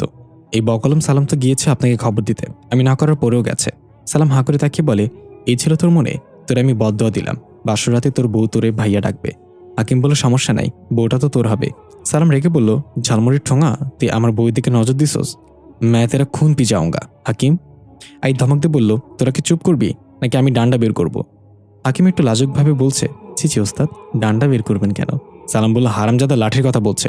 তুই জানোস না উস্তাদের আলমারিতে সবসময় একটা লাঠি থাকে? আইদকে আলমারি থেকে লাঠি বের করতে দুজনে উধাও। আইদ কপাল চাপড়াতে চাপড়াতে বলতে লাগলো, এই গাধার বাচ্চাগুলো যে কবে আমার পিছু ছাড়বে। আইদ ফ্রেশ হয়ে রেডি হলো যাওয়ার জন্য। কিছু দরকারি জিনিসপত্র নিয়ে এলো সাথে করে। ইকরিয়া রাপসিয়াকে গিয়ে বলল গাড়ির পেছনে ছেটে গিয়ে বসতে।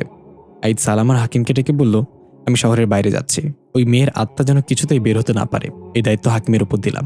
সালাম বলল, ওস্তাদ, শিয়ালের কাছে মুরগি বাগা দিয়েন না, আমি অনেক ভালো, সৎ, নম্র, ভদ্র, সহজ সরল একটা ছেলে, আমাকে এই দায়িত্ব দেন। হাকিম, পারবে না ওস্তাদ। আইদ ধমক দিয়ে বলল, চুপ কর, তোর দায়িত্ব হলো ইমন শিকদারকে খুঁজে বের করা। আমি ফিরে এসে যেন শুনি তুই ইমন শিকদারকে খুঁজে পেয়েছিস, না হলে সামনের মাসে বেতন পাবি না। সালাম বলল, ঠিক আছে ওস্তাদ, আপনি এসেই সুখবর পাবেন, নিশ্চিন্তে যান ভাবিকে নিয়ে, লাগলে হানিমুন টানিমুন একসাথে বানিয়ে আসবেন। আইদ বলল, সালাম।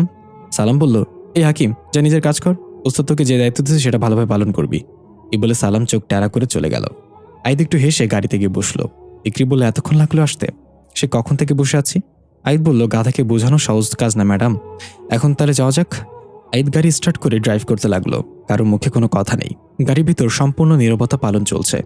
আইদ লুকিং গ্লাসে তাকিয়ে দেখলো দুজনেই নাক ডেকে ঘুমাচ্ছে। আইদ একটু পরপরই ইকরির দিকে তাকাচ্ছে লুকিং গ্লাসে। কি মায়াবী মুখ, এই যেন সেই আমার চাঁদের পরী। যত যাই হোক, চাঁদের পরীকে আমি ফিরিয়েই আনবো, যেভাবেই হোক ইকরিকে রাজি করাতে হবে।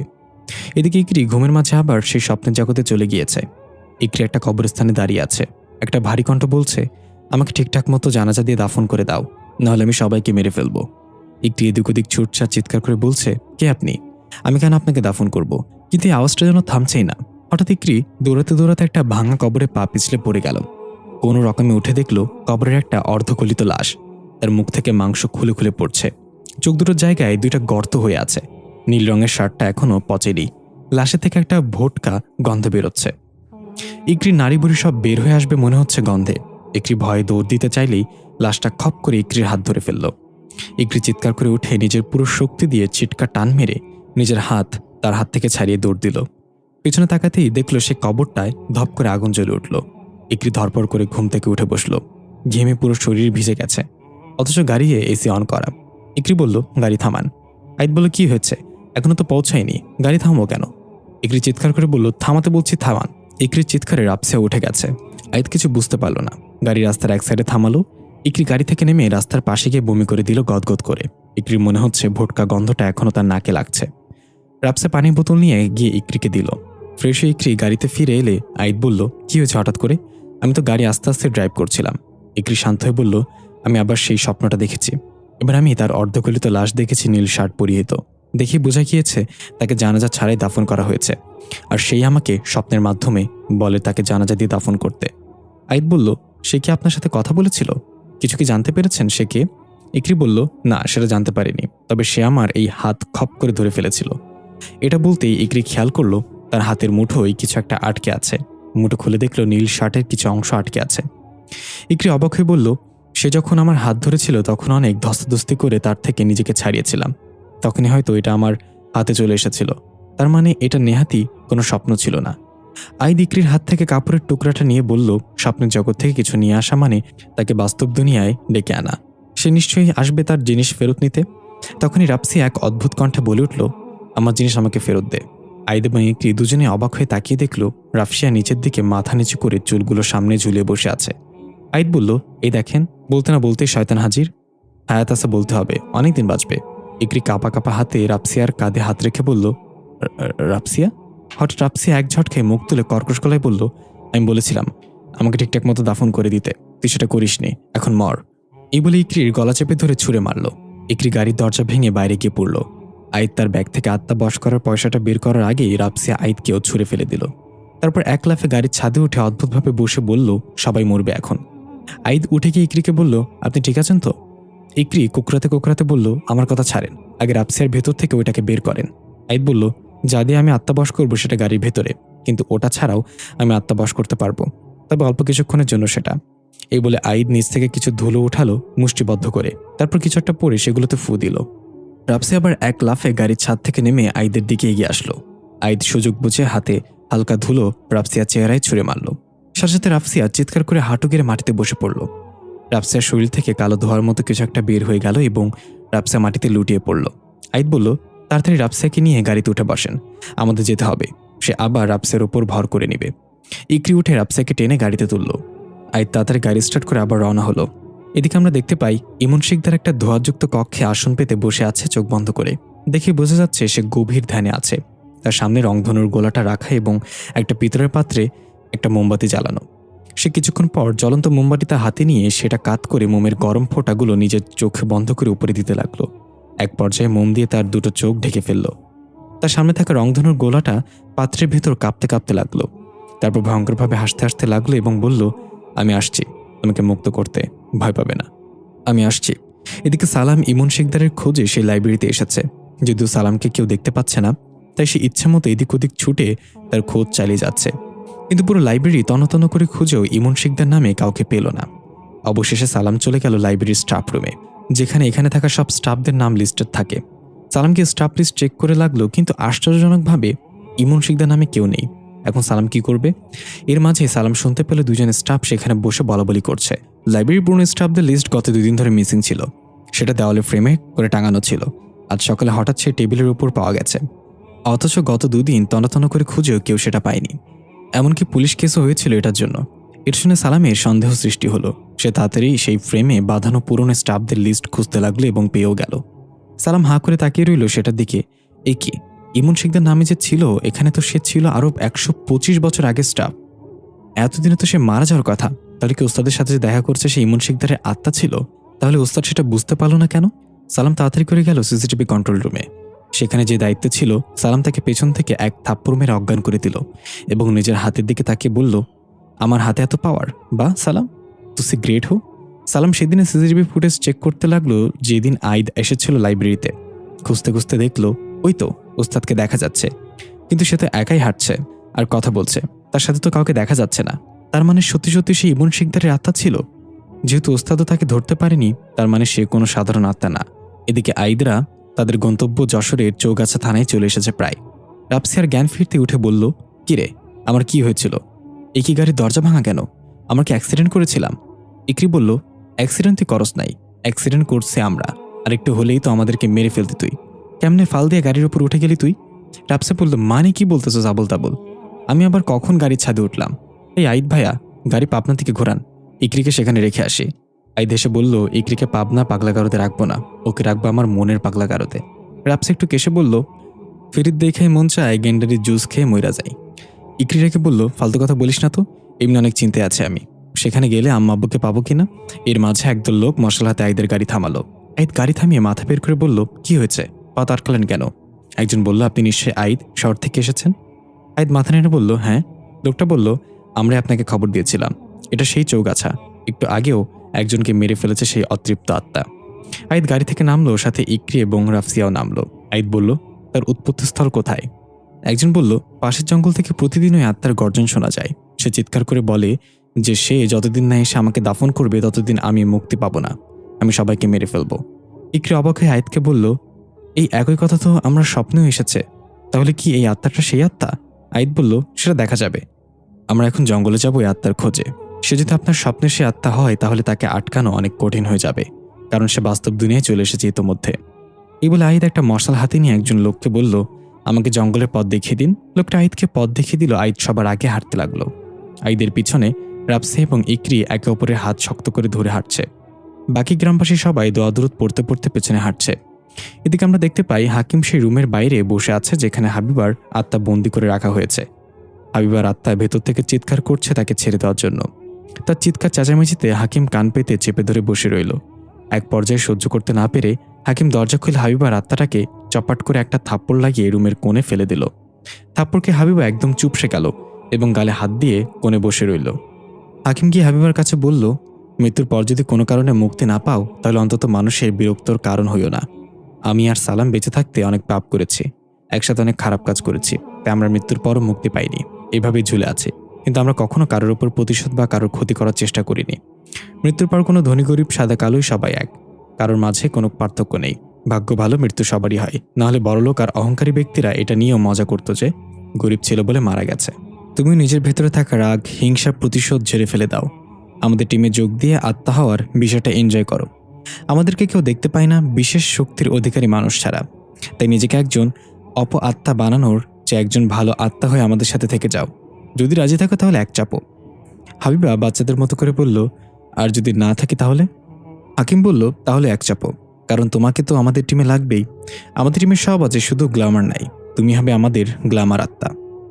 হাবিবা বলল, ঠিক আছে, তাহলে আমি এক চাপলাম, আমি আপনাদের টিমে এখন থেকে। হাকিম খুশি হয়ে বলল, স্বাগতম। আচ্ছা, তোমার চেহারা তো মাশাআল্লাহ ফুলের মতো সুন্দর, এই সৌন্দর্যের রহস্য কি? হাবিবা একটু লজ্জা পেয়ে বলল, তেমন কিছু না, বেঁচে থাকতে সবসময় 5 ওয়াক্ত নামাজ পড়তাম, তাই সুন্দর আমি। হাকিম বলল, বাহ, খুব ভালো তো, তাহলে মাঝে মাঝে নফল নামাজও পড়তে অন্তত হাত পাও সুন্দর হয়ে যেত। এই বলে হাকিম হাসতে লাগলো। হাবিবা বলল, আপনিও না? এদিকে আইদরা জঙ্গলে গিয়ে সেই আত্মার খোঁজ করছে। হঠাৎ চারিদিকে প্রচণ্ড বাতাস বইতে শুরু করলো।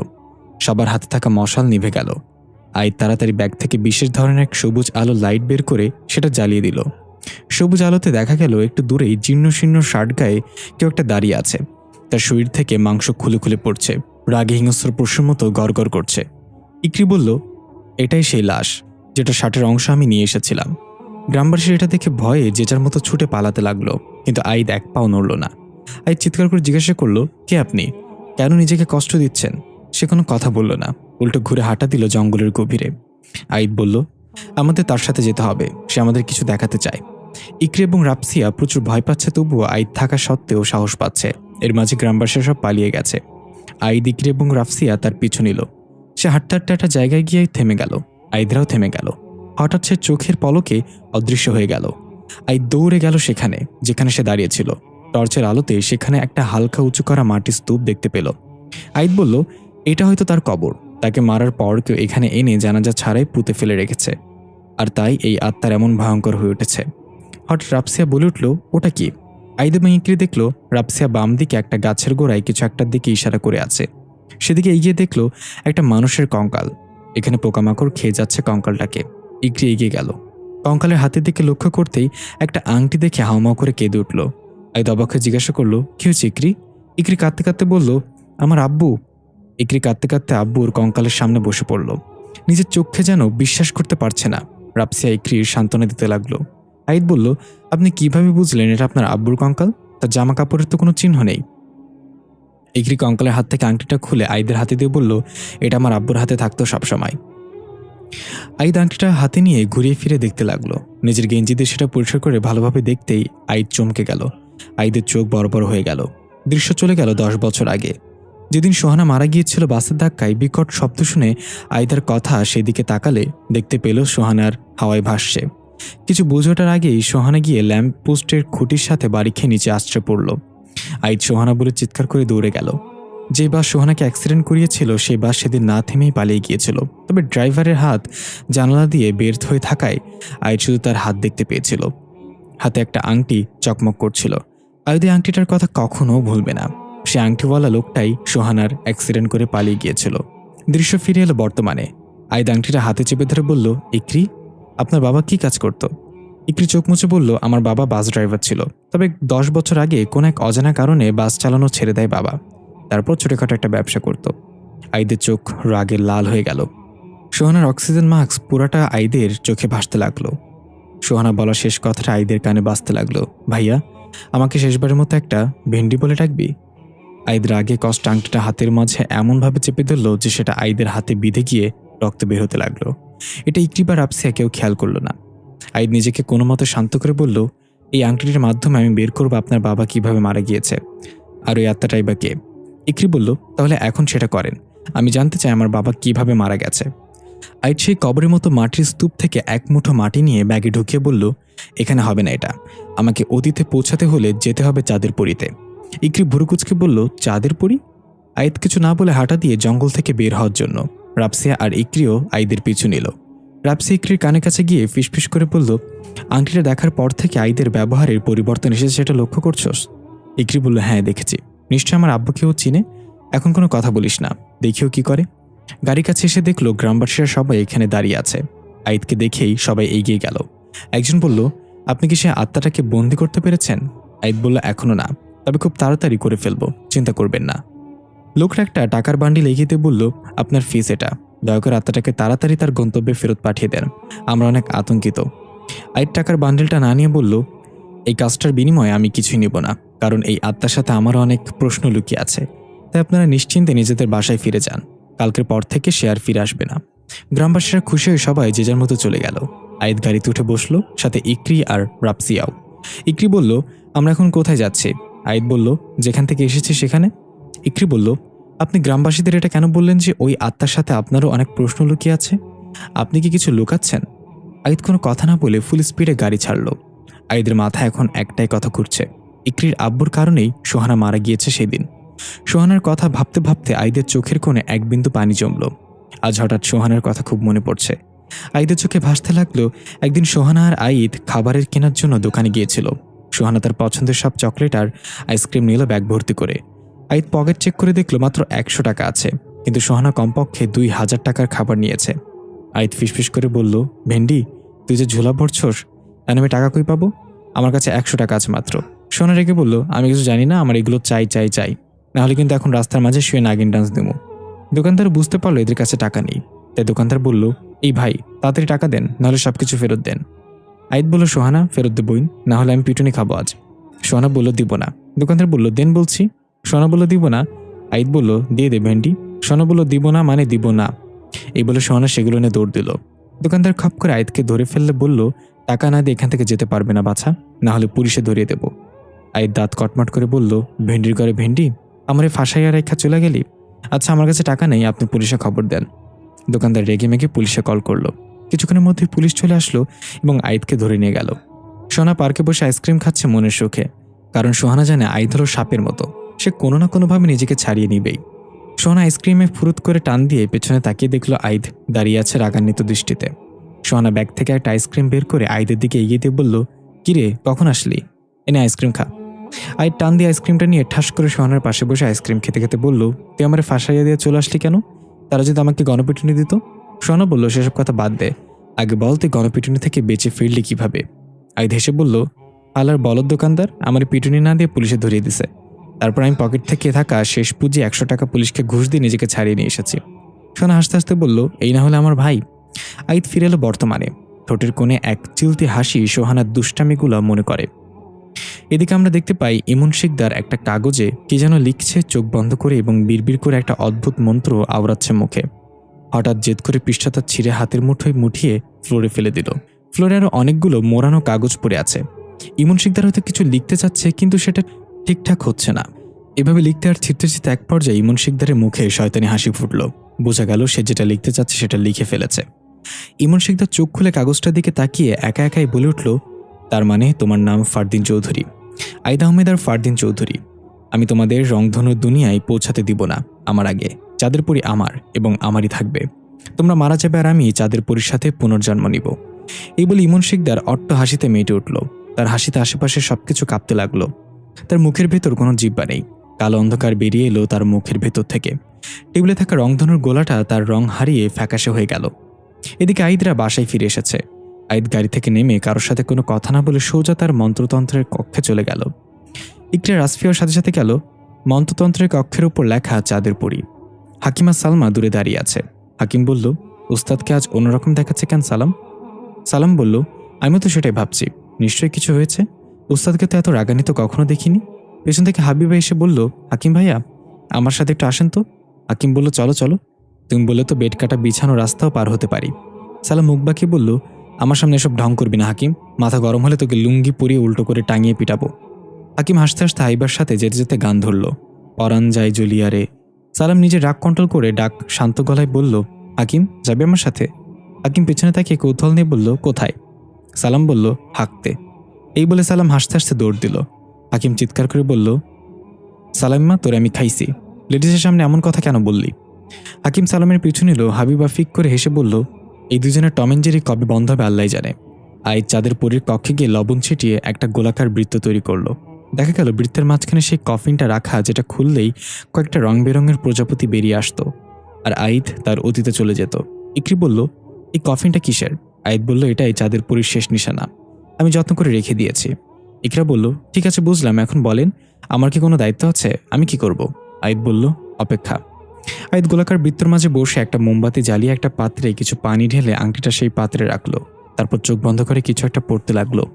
ইকরিয়া রাপসিয়া ঘরের এক কোণে দাঁড়িয়ে একে অপরের দিকে তাকিয়ে জিজ্ঞাসা করছে সে কি করছে। কিছু তো বুঝতে পারছি না। আইদ কিছুক্ষণ পর চোখ মেলে তাকালো। দেখা গেল আইদের চোখের মনি গায়েব। সম্পূর্ণ ধবধবে সাদা রঙের চোখে এক নজরে কফিনটার দিকে তাকিয়ে আছে। এটা দেখে ইকরি এবং রাপসিয়া প্রচুর ভয় পেয়ে গেল। আইদের এমন রূপ যেন তারা নিজের চোখে কেউ বিশ্বাস করতে পারছে না। আইদ ধীরে ধীরে কফিনের ঢাকনাটা হালকা খুলে দিতেই সেটা থেকে রং বেরঙের প্রজাপতি বেরিয়ে এলো কয়েকটা। একটা প্রজাপতি এসে আইদের হাতে বসলো। সাথে সাথে আইদ সেদিনে পৌঁছে গেল যেদিন সোহানার অ্যাক্সিডেন্ট হয়েছিল। পৌঁছানোর সাথে সাথে সোহানার অ্যাক্সিডেন্ট হলো। আইদ সেদিকে খেয়াল না করে দৌড়ে সে বাসে উঠে গেল। বাসে উঠে দেখলো মধ্যবয়স্ক একটা লোক গাড়ি ড্রাইভ করছে, কিন্তু বাসে কোনো যাত্রী নেই, একদম খালি বাস। বাসের হেল্পার চিৎকার করে বলল, তুই অ্যাক্সিডেন্ট করেছে গাড়ির সাথে ওস্তাদ, গাড়ি থামান। কিন্তু ড্রাইভার বলল, পাগল নাকি তুই, এটা পাবলিক এরিয়া, এখন এখানে দাঁড়িয়ে গাড়ি থামালে আমরা ফেসে যাব। আইদকে কেউ না দেখলেও আইদ দাঁড়িয়ে দাঁড়িয়ে এসব শুনছে। রাগে আইদের চোখে লাল হয়ে গেল, কিন্তু আইদ এখন চাইলেও কিছু করতে পারবে না দেখে যাওয়া ছাড়া। ড্রাইভার আরও জোরে বাস ভাগাচ্ছে। এখন সে ভয় পেয়ে আছে যেন পুলিশ তাকে চিহ্নিত করতে না পারে। প্রায় 1 ঘন্টা পর বাস হাইওয়ে সড়কের শুনশান এলাকা দিয়ে যাচ্ছে। বাসের হেডলাইটের আলোতে দেখতে পেলাম পিলারে লেখা যশোর 0 কিলোমিটার। তার মানে এখন যশোরে আছে সে। ওই আত্মার সাথে যা হয়েছে এখানেও হবে হয়তো। বলতে না বলতে বাসের সাথে একটা মোটরসাইকেল আরোহীর গুরুতর অ্যাক্সিডেন্ট হলো। যেহেতু এটা শুনশান এলাকা তাই এবার সে বাস থামালো। বাস থেকে হেল্পার এসে নেমে দেখলো মোটরসাইকেল আরোহী স্পট ডেড। তার গায়ে ছিল তখন নীল রঙের একটা শার্ট। তার মাথা একদম থেতলে গেছে। ড্রাইভার এবং হেল্পার মিলে লাশটাকে জঙ্গলে নিয়ে গেল। আইদ তাদের পিছু করতে করতে সেই জায়গায় গিয়ে পৌঁছালো যেখানে ইকরির বাবার কঙ্কাল পেয়েছিল তারা। তার মানে এখানে তারা এই লাশ এখানে পুঁতে ফেলবে। যেমন বলা তেমনই কাজ। হেল্পার গিয়ে বাস থেকে কোদাল নিয়ে এলো এবং দুজন মিলে লোকটার লাশ পুঁতে ফেললো সেখানে। কাজ শেষ করে তারা তাড়াতাড়ি করে বাসে ফিরে গেল এবং দ্রুত গতিতে বাস ছেড়ে চলে গেল। আইদ এখানে সেখানে দাঁড়িয়ে আছে। আইদ ভাবছে তারা তো লাশ পুঁতে রেখে চলে গেল, তাহলে ইকরির আব্বু মানে ড্রাইভার মারা গেল কিভাবে? তখন আইদ পেছনে কারোর খচখচ শব্দ পেল। কেউ শুকনো পাতার উপর দাঁড়িয়ে পা নাড়াচ্ছে। আইদ এক ঝটকায় পেছনে তাকিয়ে দেখলো তার আত্মা দাঁড়িয়ে আছে যাকে মাত্রই পুঁতে ফেলে রেখে গেছে। শাহিদকে বলল, তুমি ভবিষ্যৎ থেকে অতীতে এসেছো তাই না? আইদ বলল, হ্যাঁ, আমি জানতে এসেছিলাম আপনার সাথে কি হয়েছে এবং জেনেও গিয়েছি, কিন্তু আমি জানতে চাই ওই ড্রাইভার কিভাবে মারা গেল। সে বলল, আমি নিজে হাতে মেরেছি। আমার মৃত্যুর জন্য আমার বিন্দুমাত্র আফসোস ছিল না। আমি কোনো প্রতিশোধ নিতে চাইনি। আমি তাকে বারবার স্বপ্ন দেখেছিলাম যেন আমাকে জানাজা দিয়ে ঠিকঠাক মতো দাফন করা হয়, কিন্তু সে আমার দেখানো স্বপ্ন আমলে নেয়নি কখনো। তারপর সে একদিন এখানে আসে, কারণ এটা তার গ্রামের বাড়ি। তার বাবা মা এখানেই থাকে। তাকে দেখতে পেয়ে আমার মাঝে পুষে রাখা রাগ জেগে উঠল। সুযোগ বুঝে আমি তাকে খুব যন্ত্রণাদায়ক মৃত্যু দেই। আর তারপর আমার মাঝে একটা পশু জেগে ওঠে। মানুষ মারতে ভালো লাগে, তাই আমি সুযোগ পেলেই গ্রামের কাউকে না কাউকে মেরে ফেলি। তাকে মারার পর আমি তার মেয়েকে স্বপ্ন দেখানো শুরু করলাম, কিন্তু সে আমার স্বপ্ন আমলে নেয়নি। আমি তাকেও মেরে ফেলতাম, কিন্তু তাকে মারা সম্ভব না, কারণ তাকে রক্ষা করছে স্বয়ং চাঁদের পরী। সবকিছু শুনে আইদের কাছে এখন সব ক্লিয়ার হয়ে গেল। আইদ বলল, আপনি আর কাউকে মারবেন না, আমি নিজে আপনার জানাজার ব্যবস্থা করব, কথা দিলাম আপনাকে। সে সুন্দর করে হেসে বলল, আমি অপেক্ষায় থাকবো। আইদের বুকে ব্যথা শুরু হয়ে গেল, চিৎকার করে সেখানে বসে পড়ল। আইদ চোখ খুলে দেখল ইকরি এবং রাফসিয়া তার মাথায় পানি দিচ্ছে। আইদকে হুশে আসতে দেখে ইকরি অনেক খুশি হয়ে গেল, কিন্তু আইদ কিভাবে বলবে ইকরির আব্বুই সোহানার মৃত্যুর কারণ। ইকরি বলল, কি হয়েছে, আপনি অতীতে গিয়ে কি দেখলেন? আইদ উঠে গিয়ে ফ্রিজ থেকে ঠান্ডা পানির বোতল বের করে ঢকঢক করে পানি গিলে নিল কিছু। তারপর শান্ত গলায় বলল, আপনার বাবা একজন খুনি, সেদিন সে দুইটা তাজা প্রাণ কেড়ে নিয়েছে। ইকরি এটা শুনে অবাক হয়ে গেল যে তার আব্বা একজন খুনি। আইদ সবকিছু খুলে বলল ইকরিকে, সোহানার মৃত্যুর জন্য ইকরির আব্বু দায়ী। এটা শুনে ইকরি আর নিজেকে নিয়ন্ত্রণ করতে পারল না, কান্না করতে করতে সেখান থেকে বেরিয়ে গেল। রাফসি ইকরির পেছন পেছন গেল। আইদ একটা দীর্ঘশ্বাস ছেড়ে উঠে বের হলো রুম থেকে। এখন কি করব? ইকরিকে তো আমার দরকার, ইকরি ছাড়া চাঁদের পরীকে ফিরে আনা সম্ভব না। আইদ অনেক ভেবেচিন্তে ইকরির কাছে গেল। ইকরি এখনও কান্না করছে। আইদকে শান্ত গলায় বলল, যা হওয়ার তা হয়ে গেছে, আপনার আব্বু পাপের জন্য আপনাকে শাস্তি দেওয়া কোনোভাবেই মানায় না। যদিও আপনার আব্বু অ্যাক্সিডেন্টগুলো নিজের ইচ্ছাতে করেনি, কিন্তু সে অ্যাক্সিডেন্ট করার পর যেটা করেছে সেটা গুরুতর অপরাধ। এখন সবকিছু ঠিক করার সময়। আপনি আর রাফসিয়া যশোরে যাবেন এখন। সেখানে গিয়ে আপনার দাদা বাড়ির লোকজনকে বুঝিয়ে শুনিয়ে সেই লোকটার লাশ উঠিয়ে ঠিকঠাক মতো জানাজা পড়িয়ে দিবেন। তারপর একটা কবরস্থানে তাকে দাফন করে দিবেন। এটা এখন আপনার দায়িত্ব। ইকরি কাঁদো কাঁদো গলায় বলল, আপনি কেন আসছেন না আমাদের সাথে? আপনি কি আমার উপর রাগ করে আছেন? আমার তো কোনো দোষ নেই, তবুও যদি আপনি আমাকে শাস্তি দিতে চান তাহলে আমি মাথা পেতে নিব। আমার আব্বুর জন্য আপনি আমার কলিজার টুকরাকে হারিয়ে ফেলেছেন। আইদ একটু হেসে বলল, কাউকে শাস্তি দিয়ে যদি আমার বোনকে আমি ফিরে পেতাম তাহলে দরকার হলে পুরো দুনিয়া জ্বালিয়ে দিতাম আমার বোনকে ফিরে আনার জন্য, কিন্তু ও তো আর ফিরে আসবে না। আপনি যান, আপনার কাজ শেষ করে আসেন, আমি আপনার অপেক্ষায় থাকব। ইকরি এবং রাফসিয়া চলে গেল যশোরের উদ্দেশ্যে। আইদ তাদের চলে যাওয়ার দিকে তাকিয়ে আছে। চেয়ারে বসে আইদ চোখ বন্ধ করে ভাবতে লাগলো সোহানার দুষ্টামিগুলো। একবার সোহানার আইদ কোথাও যাওয়ার সময় দেখলো একটা বাড়িতে সাইনবোর্ড টাঙানো, সেখানে লেখা বাড়িটা বিক্রি করা হবে। সোহানা দৌড়ে গিয়ে ব্যাগ থেকে একটা কলম বের করে ওই লেখার নিচে লিখে দিল, ঠিক আছে, বিক্রি করে দেন। এটা দেখে আইদ সোহানার কান ধরে বলল, তোর কি শয়তানে আওলায়, তুই কি বড় হবি না কোনো দিন? তোর কি বিয়ার সাথে দিব না? সোহানা বলল, আইদ দা কানসার বলছি, আমি বড় না হলে তোর কি, আমি তো ছোট্টই থাকতে চাই। আমি তো সৃষ্টিকর্তার কাছে এটাই চাই সবসময় যে বড় হওয়ার আগেই যেন মরে যাই, বড় হলেই তুই আমাকে বিদায় দেওয়ার জন্য উঠে পড়ে লাগবি। আইদের ঘোর ভাঙল, তার চোখের দুকোণে দুফোঁটা পানি জমেছে। চোখ মুছে সালাম এবং হাকিমকে ডাকলো। সাথে সাথে তারা দুজন এসে হাজির হয়ে বলল, লাভবাহিক ওস্তাদ। আইদ বলল, সালাম, তোকে আমি যে কাজটা দিয়েছিলাম সেটা কদ্দূর এগোলো? ইমন শিকদার কোথায় আছে জানতে পেরেছিস? সালাম বলল, সে কোথায় আছে সেটা জানতে পারিনি ওস্তাদ, কিন্তু তার কিছু ইনফরমেশন কালেক্ট করেছি আমি। সে কোনো জীবিত মানুষ না, সে একটা আত্মা। এটা শুনে আইদ অবাক হয়ে জিজ্ঞাসা করলো, আত্মা মানে? তাহলে আমি সেটা বুঝতে পারলাম না কেন, তুই কি শিওর এ ব্যাপারে? সালাম বলল, হ্যাঁ ওস্তাদ, আমি শিওর। লাইব্রেরির পুরাতন স্টাফদের লিস্ট থেকে জানতে পেরেছি সে আরও প্রায় 125 বছর আগে লাইব্রেরিতে কাজ করত। আর সিসিটিভি ফুটেজ চেক করে দেখেছি সেখানে সেদিন শুধু আপনি ছিলেন, ইমন শিকদারের কোনো ফুটেজ নেই। আইদ একটু ভেবে বলল, তাহলে এই ব্যাপার, সে এমন কোন আত্মা যে আমাকে পর্যন্ত ধোঁকা দিয়ে ফেলল? যেভাবেই হোক তাকে খুঁজে বের করতে হবে। হাকিম বলল, ওস্তাদ, আপনি যাইলাম পদ্ধতি ব্যবহার করে দেখতে পারেন, যদিও এটাতে রিস্ক আছে, তবে সফল হলে আপনি ইমন শিকদার সম্পর্কে কিছুটা হলেও তথ্য পেতে পারেন। আইদ অবাক হয়ে বলল, তাই তো, আমি তো এটা ভেবে দেখিনি। বা হাকিম, তুই তো দিন দিন বুদ্ধিমান হয়ে যাচ্ছিস, প্রেমে টেমে পড়েছিস নাকি? সালাম ঠাস করে উঠল, হ্যাঁ ওস্তাদ, ওই মেয়েটার আত্মার সাথে হাকিমের চক্কর চলতেছে। হাকিম বলল, ফালতু কথা বলবি না সালাম, মেয়েটা অনেক ভালো, তাকে বোনের মতো দেখি। আইদ বলল, বোনের মতো দেখোস তাই না? হাকিম বলল, হ্যাঁ ওস্তাদ, তবে সেটা সালামের বোন হবে। সালাম বলল, আচ্ছা দুলা ভাই, তাহলে চলেন, আমাকে চকলেট কিনে দিবেন। হাকিম বলল, কোন ফ্লেভারের চকলেট লাগবে বল।